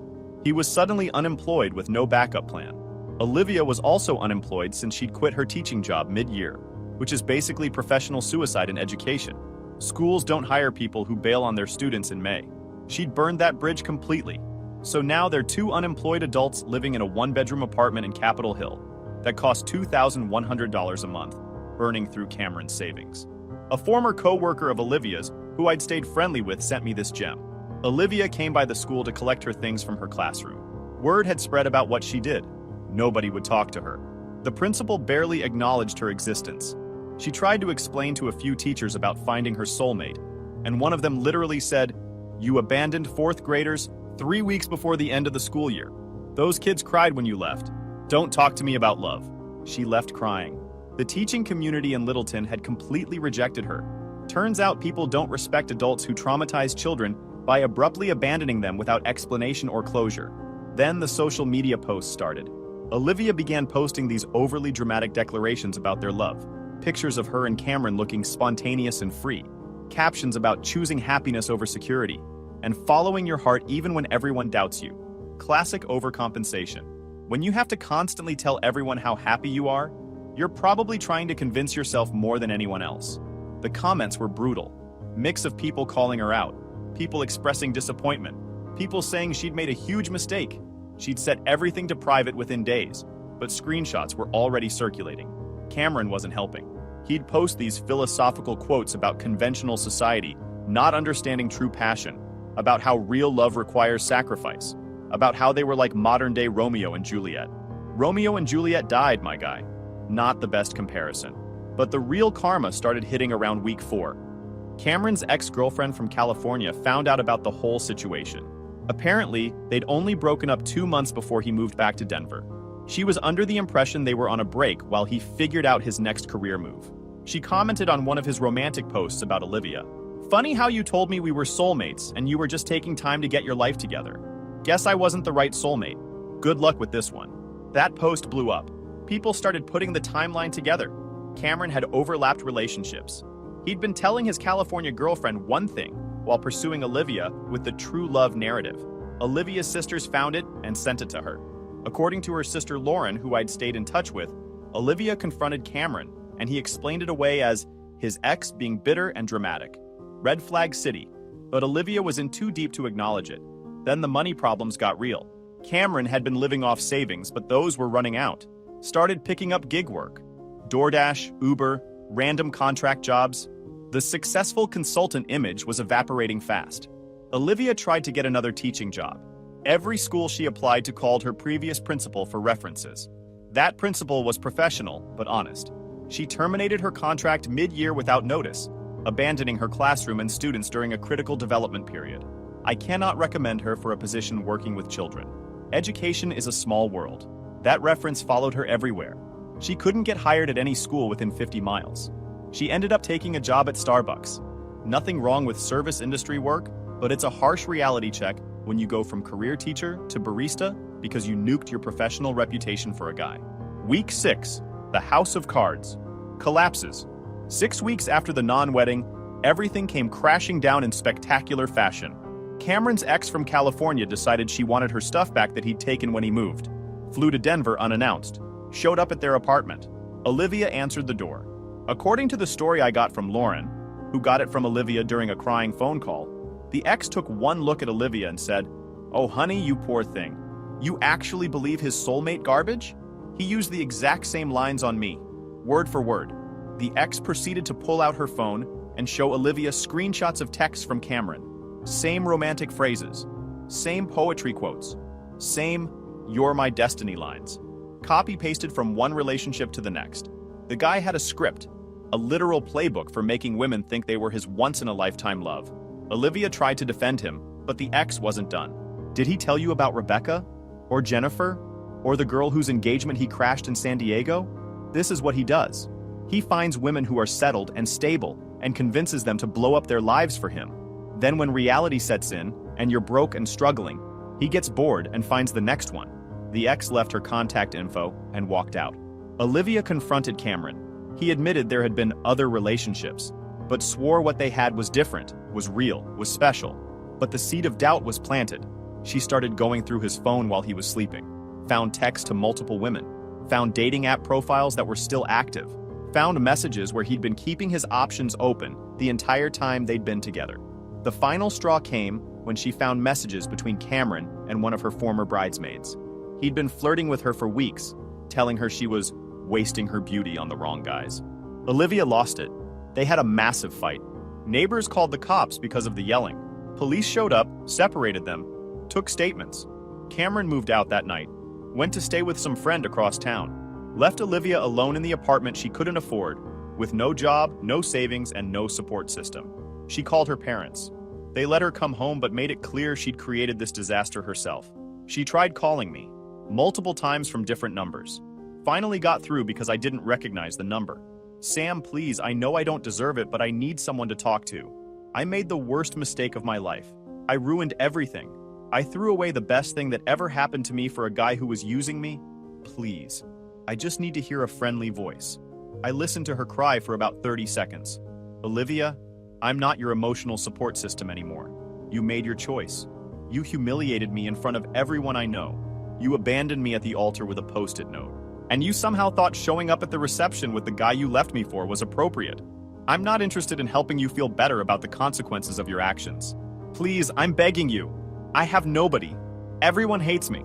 I lost my job, my friends, my family won't talk to me. Cameron left me with nothing. You had everything. A man who loved you. A stable future. Families that supported us. A career you claimed to care about. You torched all of it because some guy fed you lines about soulmates and destiny. That's on you. I know I messed up. But can't you find it in your heart to forgive me? We spent 3 years together. That has to count for something. It counted for something until you decided it didn't. I'm done with this conversation. Lose my number. Hung up.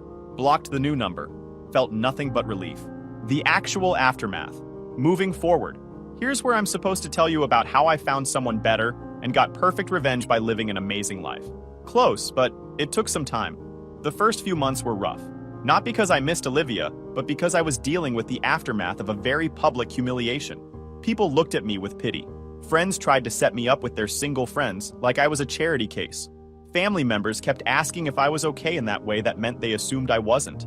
Threw myself into work, took on extra projects, volunteered to lead the new highway expansion design, worked 60-hour weeks because it was easier than sitting at home thinking about how I'd been left at the altar. The highway project was massive. 3-year timeline, $40 million budget. Exactly the kind of challenge I needed to keep my mind occupied. Started going to the gym at 5 a.m. before work. Not for any aesthetic reason, just needed somewhere to put my energy. Lifted weights until my arms were shaking. Ran on the treadmill until my thoughts went quiet. Picked up mountain biking seriously. Started hitting the trails around Denver every weekend. Got way into it, upgraded my bike, joined a riding group, met people who didn't know my story and didn't treat me like a victim. The riding group met every Saturday morning. Mix of guys and girls ranging from weekend warriors to semi-pro riders. We'd hit trails around Golden or drive up to Winter Park. These people didn't care about my relationship history. Best therapy I never paid for. By month 4, I was in the best shape of my life and had built a social circle that had nothing to do with my past relationship. Sold the engagement ring. Got $5,400 for it. Used the money to buy professional-grade mountain biking gear and book a trip to Moab with my riding group. That trip to Moab was exactly what I needed. 5 days of challenging trails and camping under the stars. Slick Rock Trail nearly killed me, but finishing it felt like a spiritual reset. Started casually seeing people around month 6. Nothing serious, just coffee dates and bike rides. Wasn't looking for anything. Just getting comfortable being social again in that context. Met Brianna through the riding group in September. She was visiting from Montana, and we got paired up on a shuttle run to Keystone. This woman was tough as nails. Grew up on a ranch, competed in rodeo, worked as a backcountry guide. Complete opposite of Olivia's drama. We clicked immediately. Not in that intense soulmate way that's usually a red flag, but in this easy, comfortable way where conversation flowed naturally, and silence wasn't awkward. She'd moved to Denver 2 months earlier for a job with Colorado Parks and Wildlife. Wildlife biologist focused on elk management. Lived in a small house in Morrison with her dog, a beat-up Tacoma in the driveway, and a gun safe full of hunting rifles. Our first real date was a sunrise hike up Gray's Peak. Started at 3 a.m., summited by 7:30, watched the sun come up over the Continental Divide while eating gas station breakfast burritos. She didn't need Instagram photos or social media validation. Just enjoyed the moment and the company. By December, we were officially together. Her family came down for Christmas, and I met her parents. Her dad was a retired game warden who spent dinner testing me with questions about wildlife management. Her mom ran a cattle ranch basically solo. They approved. Said I seemed solid and grounded. Meanwhile, Olivia's life continued its downward spiral. Heard through Lauren that she'd moved back in with her parents permanently. Still working at Starbucks. Still single. Cameron had moved back to California and blocked her on everything. She'd tried reaching out to old friends, but most wanted nothing to do with her. The teaching community in Colorado had blackballed her. She was applying to schools in other states, but her references were toxic. Her social media went dark. No more posts about following her heart or finding her soulmate. Just silence. Patricia told me during a random encounter at the grocery store that Olivia asked about me sometimes. Wanted to know if I was doing okay, if I'd found someone. if I was happy. Patricia told her I was thriving and she needed to move on with her life. She cries a lot, Patricia said quietly. Not just about you, but about everything she lost. Her career, her friends, her reputation. She thought she was choosing love, but she was really choosing chaos. I didn't feel bad for her. Didn't feel vindicated either. Just felt nothing. She'd made her choices and was living with the consequences. As for me, life got better. Got promoted to senior project engineer in January 2024. Big raise, better title, leading even bigger projects. Bought a new truck. Kept the old F-150 as a work vehicle and got myself a 2023 Ram, 2,500 with all the options. Not because I needed it, but because I could and I wanted it. The Ram was excessive in the best way. Diesel engine, crew cab, off-road package, could tow anything and looked mean sitting in the driveway. Brianna and I moved in together in March. Found a place in Golden with a garage big enough for both our trucks and all my tools. She brought her dog, I brought my shop equipment, and we built something that felt right. Her dog was this Australian shepherd named Copper, who thought he was part mountain goat. Dog would follow us on bike rides and never run out of energy. First week he lived with me, he reorganized my sock drawer by carrying them to his bed. Kind of endearing. We're not engaged, not rushing anything, just building a life together at our own pace without pressure or drama. She knows the whole story about Olivia. Her response when I told her was, "Sounds like she did you a favor. You dodged a lifetime of that nonsense." Exactly right. Last update, the wedding that should have been fast. Forward to May 2024.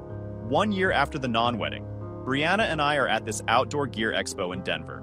I'm checking out new bike components when my phone buzzes. Text from Lauren. "You need to see this." Screenshot of a Facebook post. Olivia announcing her engagement to some guy named Brett. 4 months of dating. Caption about real love finding you when you least expect it. Showed Brianna. She snorted. 4 months? That's barely past the trial period. Deleted the message. Went back to shopping. 2 weeks later, I'm at Home Depot buying materials for a deck project when I literally run into Richard in the lumber section. "Sam!" He looks genuinely happy to see me. "How have you been?" We caught up for 20 minutes. He told me Olivia's engaged to her Starbucks manager. Wedding planned for October. Small ceremony because most people don't want to attend after what happened last time. Patricia and I told her we're not paying for anything, Richard said. She made her bed with that disaster last year. If she wants another wedding, she can fund it herself. How's she doing? Still at Starbucks. Brett's decent enough, but he's got 2 kids from a previous marriage and an ex-wife who hates Olivia. It's messy. He paused. She asks about you sometimes. Wants to know if you're happy. I am. Good. You deserve it. He clapped me on the shoulder. You're still family to us, you know that. We exchanged numbers. He invited me and Brianna to his annual 4th of July barbecue. Said Patricia would love to meet the woman who'd restored my faith in relationships. June rolled around. Brianna and I are at her parents' ranch in Montana, helping with branding season. Sweaty, dirty work, but satisfying in that manual labor way. My phone rings during lunch break.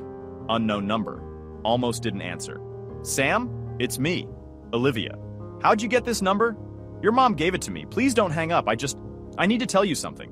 I walked away from the lunch table. "Make it quick." I called off my engagement. Silence. "Did you hear me? Brett and I broke up. The engagement's off." "Okay. That's it? Just okay? What do you want me to say, Olivia? Congratulations on another failed relationship?" Her voice cracked. "I'm calling because I realized something. Every relationship I've had since you has been a disaster. Cameron used me. Brett has so much baggage, I was basically stepmom to kids who hated me, while his ex made my life miserable. I keep choosing wrong because I'm comparing everyone to what we had. You didn't have to compare. You could have just not left me at the altar. I know.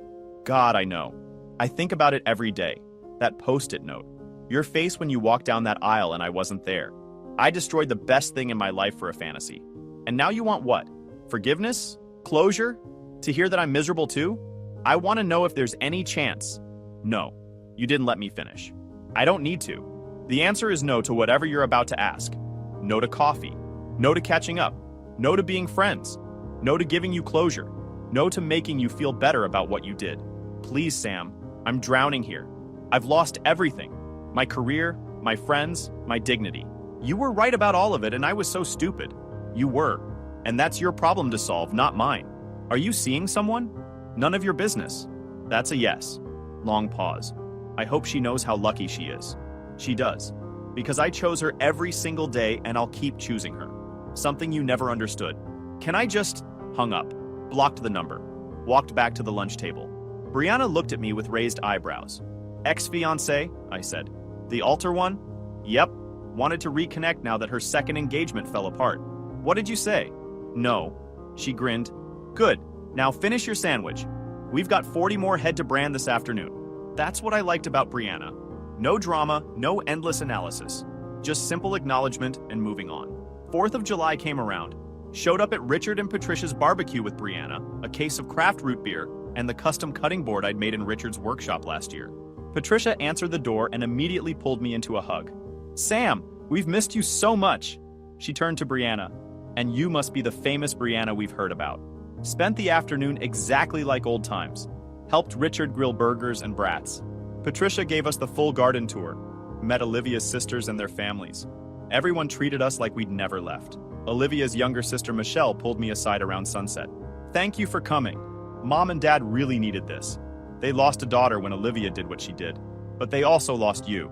Having you back, even just for today, means everything. They're good people. They are. And for what it's worth, Olivia knows she screwed up. She's been job hunting in Arizona. Trying to start over somewhere nobody knows what happened. Good for her. You're really happy, aren't you? Looked over at Brianna laughing with Patricia over some story about ranch life. Yeah, I really am. We left around 9 with Tupperware full of leftovers and a standing invitation to come back anytime. August brought the promotion I'd been working toward. Senior project engineer to project director. Significant raise, actual leadership responsibilities. My name on the door. My boss took me to lunch to discuss the new role. You've earned this, Sam. The highway project came in under budget and ahead of schedule. That's rare in this industry. Thanks. Good team made it possible. Good leader made it possible. Take the compliment. Celebrated that night at this nice steakhouse with Brianna, my parents, and a few close friends. My dad gave an embarrassing speech about how proud he was. My mom cried. Brianna just squeezed my hand and smiled. September hit and wedding season started up again.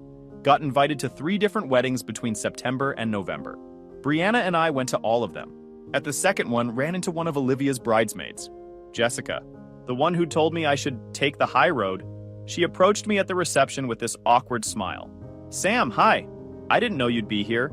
Friend of the groom from college. Right, I wanted to apologize for what I said last year about Olivia deserving to be happy and you needing to be supportive. That was really messed up and I didn't understand the situation. Water under the bridge. Is it though? Because I felt terrible when I found out the whole story about Cameron and how he'd played her. Then the Brett thing fell apart and I realized she has a pattern. Not my problem anymore. I know. I just wanted you to know that everyone who defended her feels like idiots now. We saw what we wanted to see instead of what was actually happening. Brianna appeared with 2 drinks, handed me one and sized up Jessica with a single glance. Everything good here? Yeah, we're done. Took my drink and walked away with Brianna. That looked uncomfortable, Brianna said. Old friend of the ex, trying to apologize for taking her side. Let me guess, now that things went badly for your ex, suddenly everyone can see clearly? Exactly. People are predictable. She clinked her glass against mine. Come on, they're doing the bouquet toss and I want to see some poor woman get tackled by her desperate single friends. That's October through December. Work consumed most of my time. The new role meant bigger projects, more responsibility, actual management of junior engineers. Brianna got promoted to lead biologist for her region. We were both grinding, but in that good way where you come home tired but satisfied. Christmas 2024. We hosted both our families at the house in Golden. Brianna's parents drove down from Montana.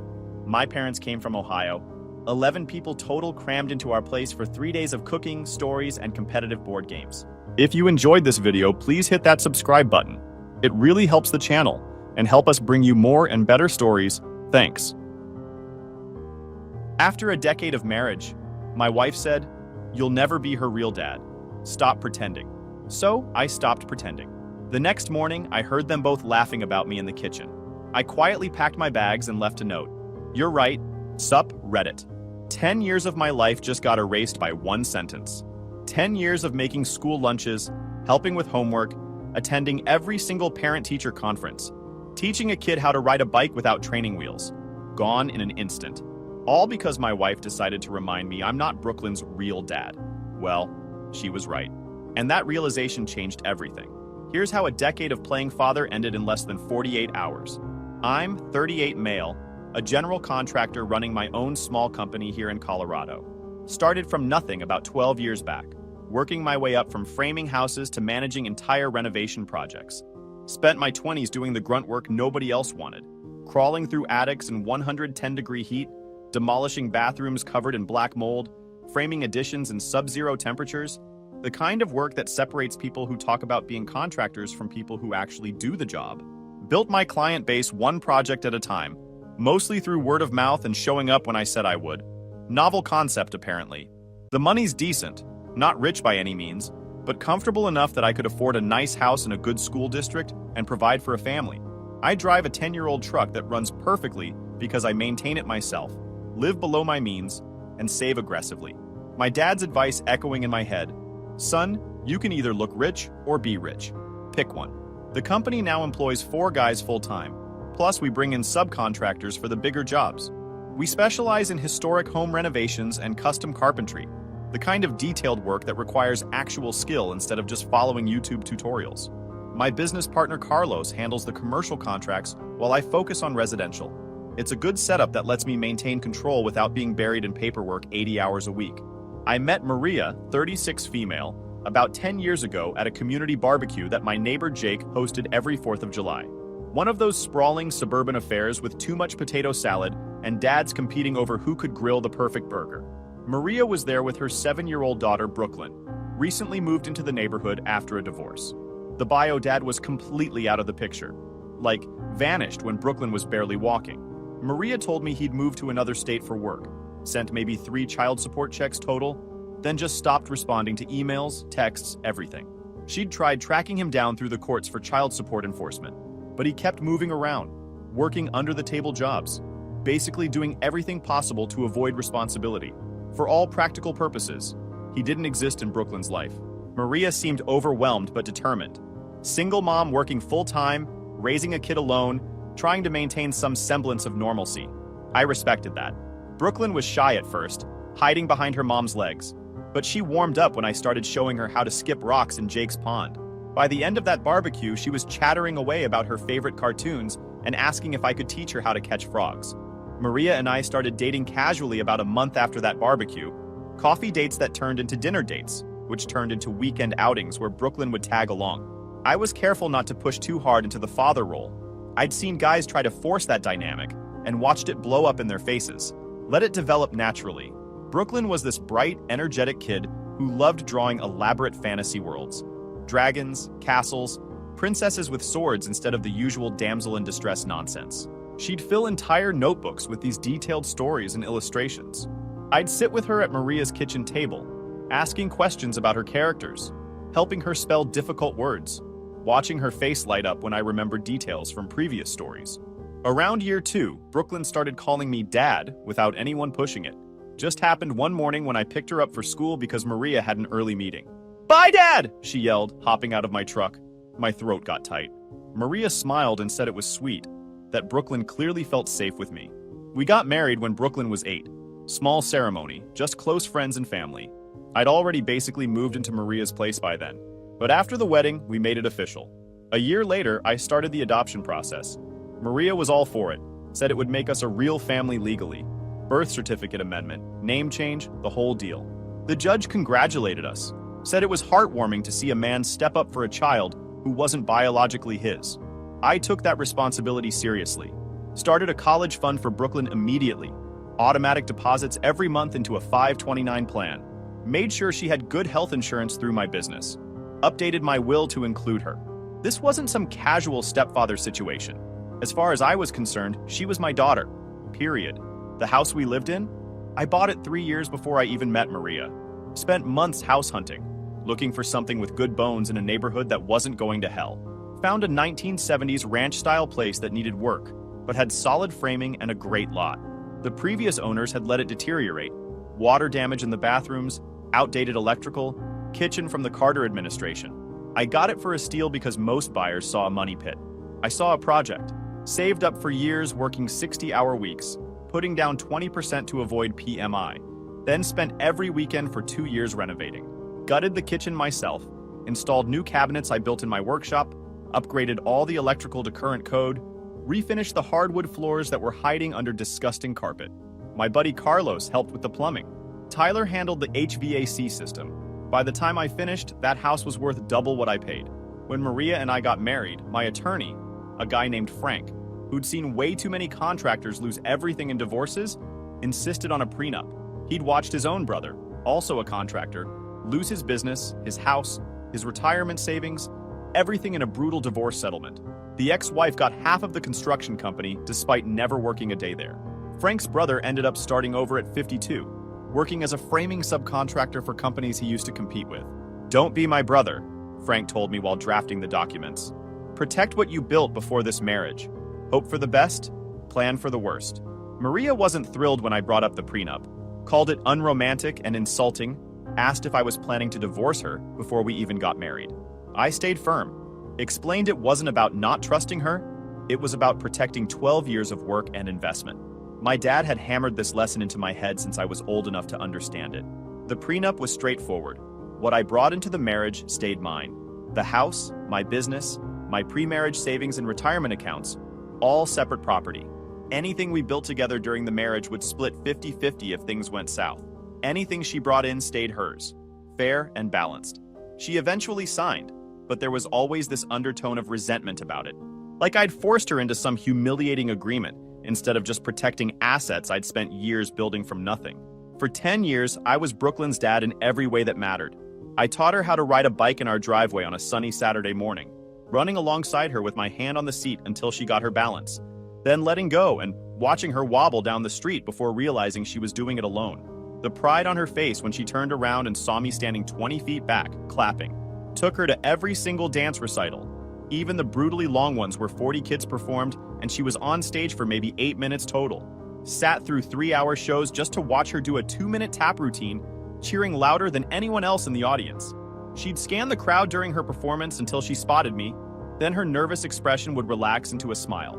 Helped her build that volcano for the science fair when she was in 5th grade, the one that actually erupted instead of just fizzing pathetically like half the other projects.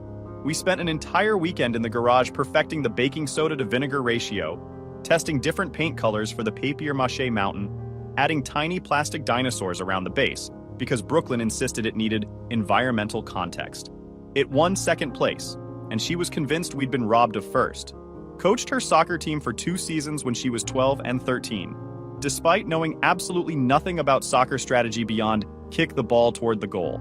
Spent my weeknights watching YouTube videos about youth soccer drills, weekends at practices trying to teach a bunch of kids basic passing techniques. Brooklyn wasn't particularly good at soccer, but she loved being part of the team, and she loved that I was there every game. When she wanted to learn piano, I found a teacher, paid for weekly lessons, sat through the early months of painful practice sessions where she'd play the same wrong notes over and over.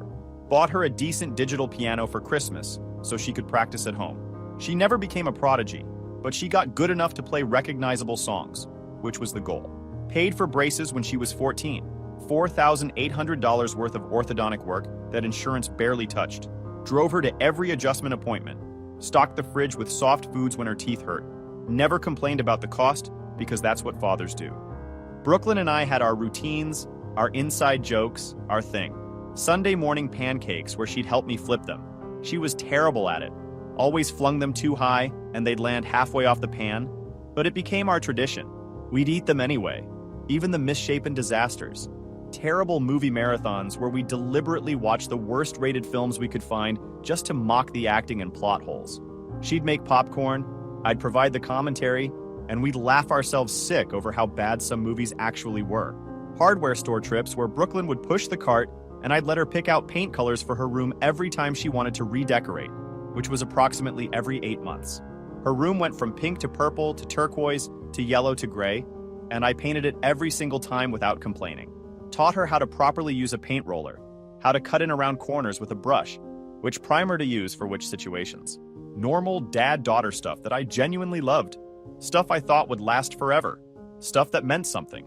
Maria worked as an office manager at a dental practice downtown. Steady job, decent income, normal 9 to 5 hours.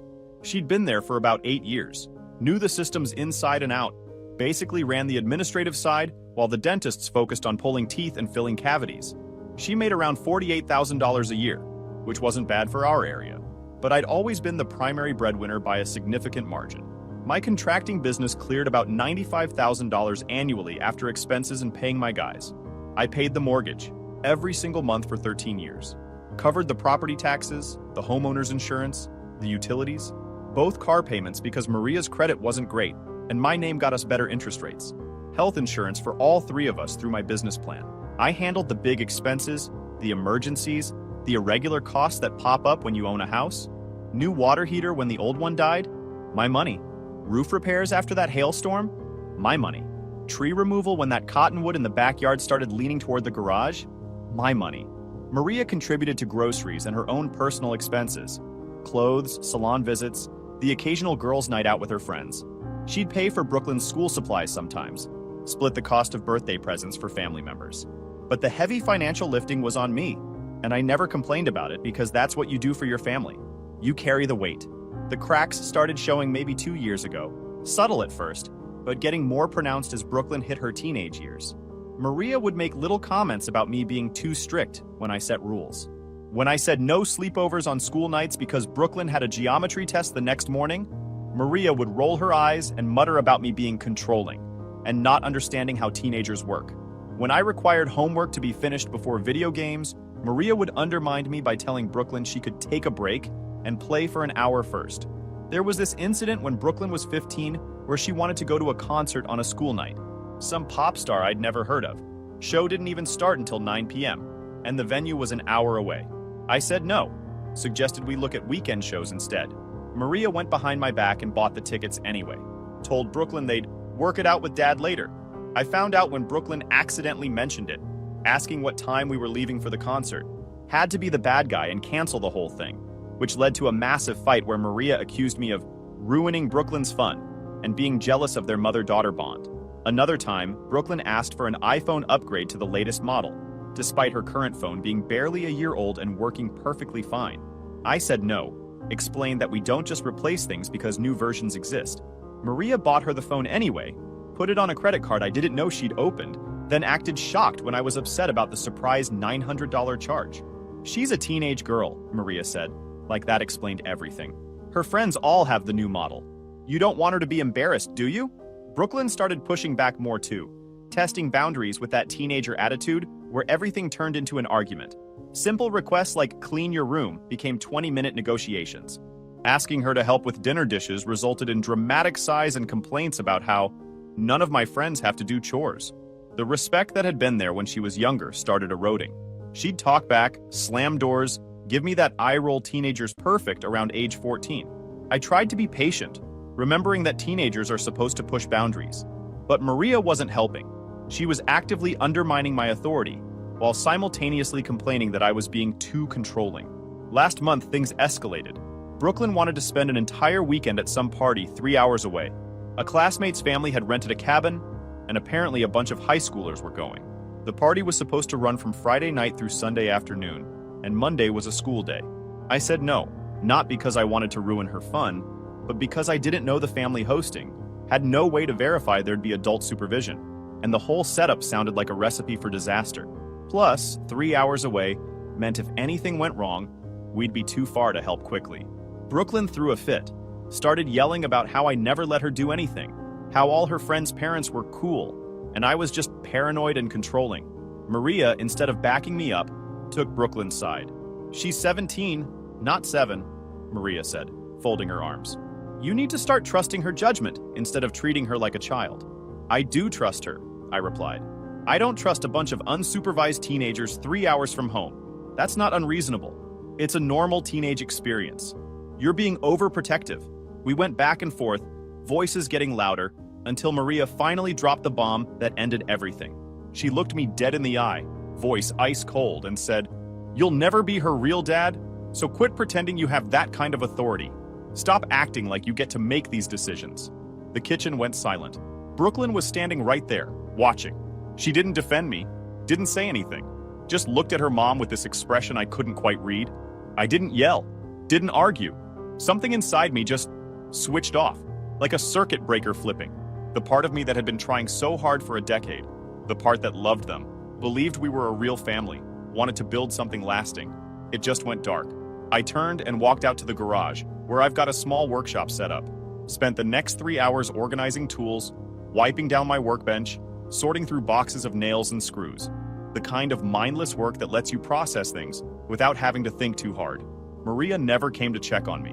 When I finally went back inside around 11 p.m., she was already in bed. I grabbed a pillow and crashed on the couch. Slept better than I had in months, actually. No tossing and turning, no racing thoughts, just exhausted sleep. The next morning changed everything. I woke up around 7 a.m. to the sound of laughter coming from the kitchen. Not quiet chuckling, loud, sharp, mean girl laughter. The kind that makes your stomach drop because you know it's at someone's expense. I stayed on the couch for a minute, listening. Then I heard Brooklyn's voice, high-pitched and gleeful. "I can't believe you finally told him to his face. Mom, the look he had, absolutely priceless." More laughter. Then Maria's voice, equally amused. "Well, it's the truth. He needed to hear it. All his rules, all his lectures about responsibility and good decisions. He acts like he has any real authority over you. Right?" Brooklyn was practically squealing now. "Like, he's just the guy who pays for stuff. He's not my actual dad. Why does he think he can control my life?" "Exactly. He's a good provider, I'll give him that. But at the end of the day, he's your stepdad. Not the same thing." They both dissolved into laughter again, and I heard the coffee maker beep. I sat there on that couch, blankets still tangled around my legs, and felt absolutely nothing. No anger, no hurt, no betrayal. Just this weird, calm clarity. Like someone had finally told me the truth about a situation I'd been lying to myself about for years. 10 years.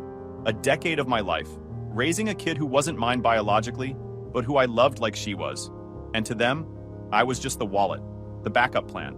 The guy who fixed things and paid bills and kept the lights on while they made all the actual decisions. I stood up, folded the blanket, and walked quietly upstairs.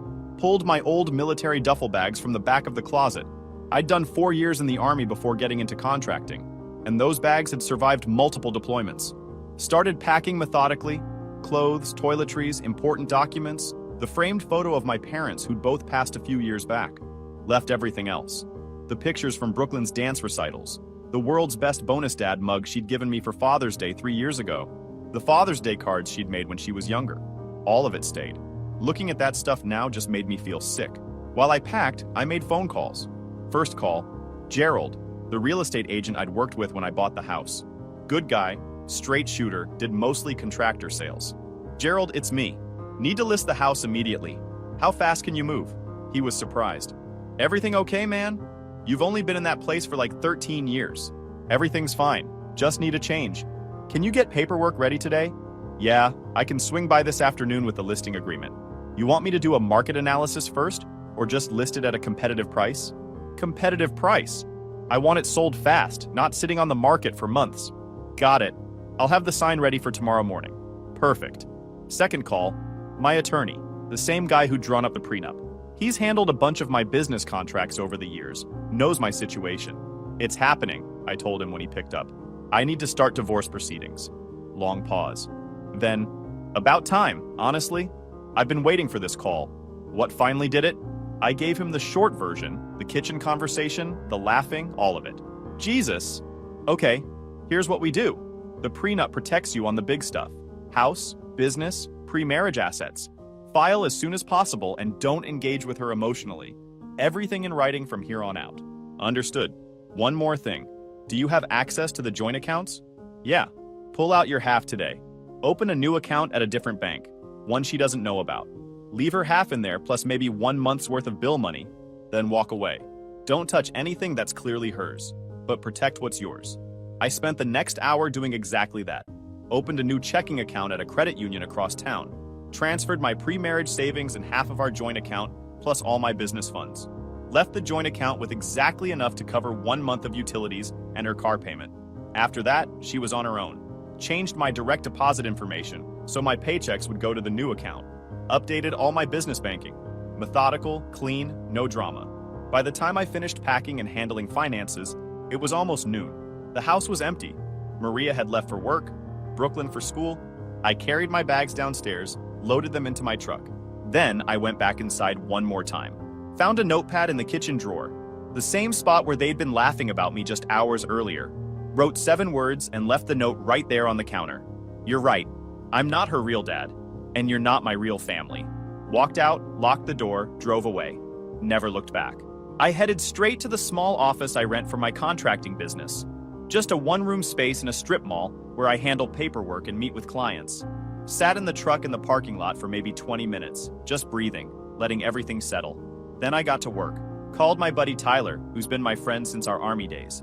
He runs his own HVAC company, knows the contractor grind, and has been through a divorce himself. I need a place to crash for a few weeks, I told him. What happened? I gave him the highlights. He didn't even hesitate. I've got a finished basement with its own entrance. Yours as long as you need it. When you heading over? Tonight. I'll leave the key under the mat. Just make yourself at home, man. That afternoon, I met Gerald at his office and signed the listing agreement. He'd already prepared everything, had professional photos scheduled for the next day, and promised the sign would be in the yard by sunrise. You sure about this? He asked, sliding the paperwork across his desk. This is a great property, lot of equity built up. Never been more sure of anything. He nodded slowly. Your call. Market's hot right now, so I'd expect offers within a week or two. You'll walk away with a nice chunk of change. That's the plan. The first text came around 4 p.m., right when Brooklyn usually got home from school. It was a photo of my note with the caption, "What the hell is this supposed to mean?" I didn't respond. An hour later, Maria started calling.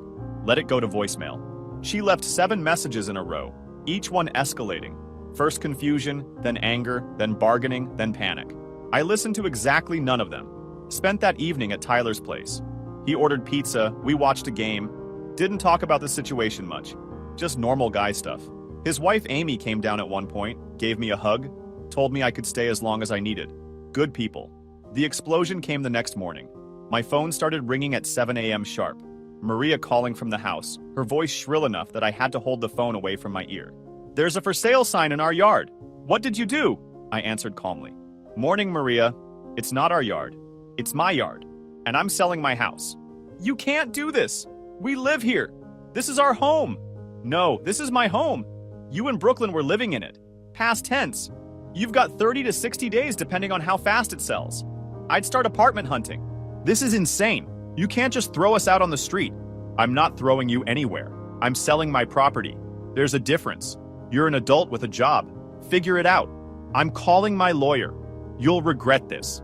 Have your attorney read the prenup, specifically the part about separate property. Save yourself some money. I hung up, blocked her number, blocked Brooklyn's number too. Within an hour, Maria's mother Linda was calling. I let it go to voicemail.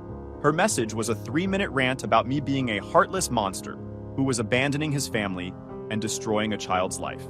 I called back, kept my voice level. Linda, I don't have a family anymore. I have a woman and a teenager who laughed about me being nothing more than an ATM machine. I'm done bankrolling the joke. Don't call again. Hung up. Blocked her too. A week later, I got a thick email from some attorney I'd never heard of. Opened it to find a formal letter demanding that I immediately remove the house from the market, restore Maria's access to marital funds, pay all of her legal fees, compensate her for emotional distress and damage. The whole thing read like a fantasy wish list. My attorney drafted a response that was basically a masterclass in professional destruction. 2 pages of legal citations, highlighted sections of the prenup, and a closing line that made me smile. Any further attempts to claim my client's separate property will be met with immediate sanctions and a countersuit for frivolous litigation. Govern yourself accordingly. The threatening emails stopped after that.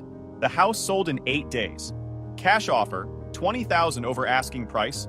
Closing set for 45 days out. Gerald called me personally to give me the news. Buyers and investor doing renovations. They love the location and the work you've already done. This is gonna close fast and clean. Good. Let's get it done. 2 days after the sale went under contract, Brooklyn slid into my Instagram DMs. I'd blocked her number, but apparently forgot about social media. Her message wasn't an apology. It was a demand list. You owe me. The college fund you promised. Keep paying my car note. My phone is on your plan. Don't you dare cancel it. The laptop you bought me for school. Keep paying for my dance classes. I stared at that message for a solid minute, almost impressed by the sheer audacity. This kid really thought she could laugh about me behind my back, then demand I keep funding her lifestyle. I wrote back one line. Brooklyn, I'm not your real dad, remember? Talk to your mom about money. That's what real families do. She responded with a paragraph of insults, called me petty, vindictive, a fake father, every name in the book. I screenshotted the whole conversation, sent it to Maria with the caption, "Proud of your parenting?" Then blocked Brooklyn on every platform I could think of. Through Tyler, who still had mutual friends in the neighborhood, I heard Maria was apartment hunting, but kept touring places way above what she could actually afford. She was apparently shocked that the studios and one-bedrooms in her budget were so small and in bad areas. Reality was finally knocking. The closing happened right on schedule. I signed all the paperwork in my attorney's office, watched the wire transfer go through, and walked out with a check that represented 10 years of mortgage payments and property value appreciation. My attorney also cut a smaller check, Maria's legal share of marital assets, which basically amounted to half of what we'd saved together during the marriage. It was decent money, maybe enough for a down payment on a small condo, or a couple years of rent, but it wasn't the jackpot she'd been expecting. The divorce papers went out that same day, attached to her check, delivered by courier. I never had to see her face again. That night, I was in Tyler's basement, still living there while I figured out my next move, when my phone rang from a number I didn't recognize. Against my better judgment, I answered. "Hello? It's me." Maria's voice was small, broken, completely different from the Ice Queen who'd been yelling at me 2 weeks ago. "I got the check. Is this really it? 10 years over because of one stupid fight?" "It wasn't one fight, Maria. It was 10 years of you believing I was just a provider, not a real parent. Plus the morning you and Brooklyn laughed about it in the kitchen. The marriage didn't end that day. It just became honest for the first time." She started crying. "We're looking at tiny apartments. Brooklyn's going to have to go to community college instead of the university she wanted. You've ruined our lives." "No, you ruined your own safety net. I was that safety net for a decade, and you lit it on fire. Goodbye, Maria." I hung up, blocked that number too. About a month after the divorce papers were served, I got a strange phone call. A rough, weathered voice asking if I was the guy who'd been married to Maria. "Who's asking?" "Name's Trevor. I'm Brooklyn's biological father." That got my attention. "What do you want?" "Maria tracked me down, told me some wild story about you being abusive and throwing them into the street for no reason. I wanted to hear your side before I got involved." I agreed to meet him. Public place, daytime, with Tyler sitting at the next booth, just in case things went sideways. Trevor turned out to be a long-haul trucker, probably mid-40s, with the kind of weathered face that comes from years on the road. Straightforward guy, didn't waste time with small talk. "I was a piece of garbage, Dad," he said right off the bat. "I own that. Bailed when Brooklyn was barely walking, sent maybe 3 child support checks total, then just vanished. I'm not here to make excuses or try to be her father now. I just want to know what really happened." I laid it all out. Showed him the screenshots of Brooklyn's messages, told him about the kitchen conversation, explained the whole timeline. He listened without interrupting, shaking his head the whole time. When I finished, he leaned back and sighed. "I was a deadbeat, but at least I never pretended to be anything else. What they did to you after you raised my kid for 10 years, put a roof over their heads, paid for everything, that's low. That's really low.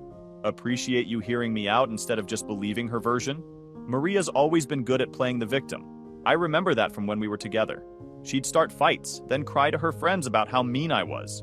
He took a sip of his coffee. "I'm gonna reach out to Brooklyn, not to be her dad or anything, but maybe to set her straight about what actually happened here. Kid needs to understand actions have consequences." We shook hands and went our separate ways. Seemed like a decent enough guy who'd made mistakes and owned them. More than I could say for Maria. About a week later, Trevor called me again. "Well, that went about as well as expected," he said with a bitter laugh. "Brooklyn screamed at me, called me a deadbeat and a fake father, told me to get lost and never contact her again. So I guess we've both been replaced by the fantasy version of a dad that only exists in her head. Sorry, man. Don't be. You tried for 10 years. I tried for 10 minutes. At least you can say you actually gave it an honest shot." Maria's final desperate play came about 2 months post-divorce.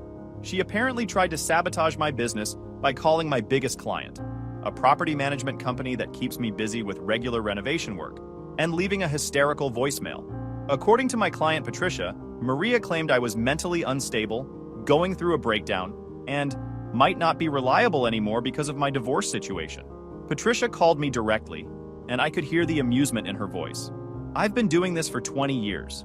I've heard bitter ex-wives try to tank their husbands' careers before. You're solid, you do good work, and your personal life is your business. Keep building. We're good. I thanked her and made a mental note to send her a gift basket. Through the grapevine, mostly Tyler's wife Amy, who knew some of Maria's friends, I heard updates over the next few months. Maria and Brooklyn were sharing a cramped two-bedroom apartment across town in a neighborhood that definitely wasn't the suburban paradise they were used to. Maria had picked up night shifts waitressing to make ends meet. Brooklyn was working at a fast food place, trying to save money for community college since the university fund I'd been contributing to was obviously gone. I sent each of Brooklyn's paychecks a small note via her work address.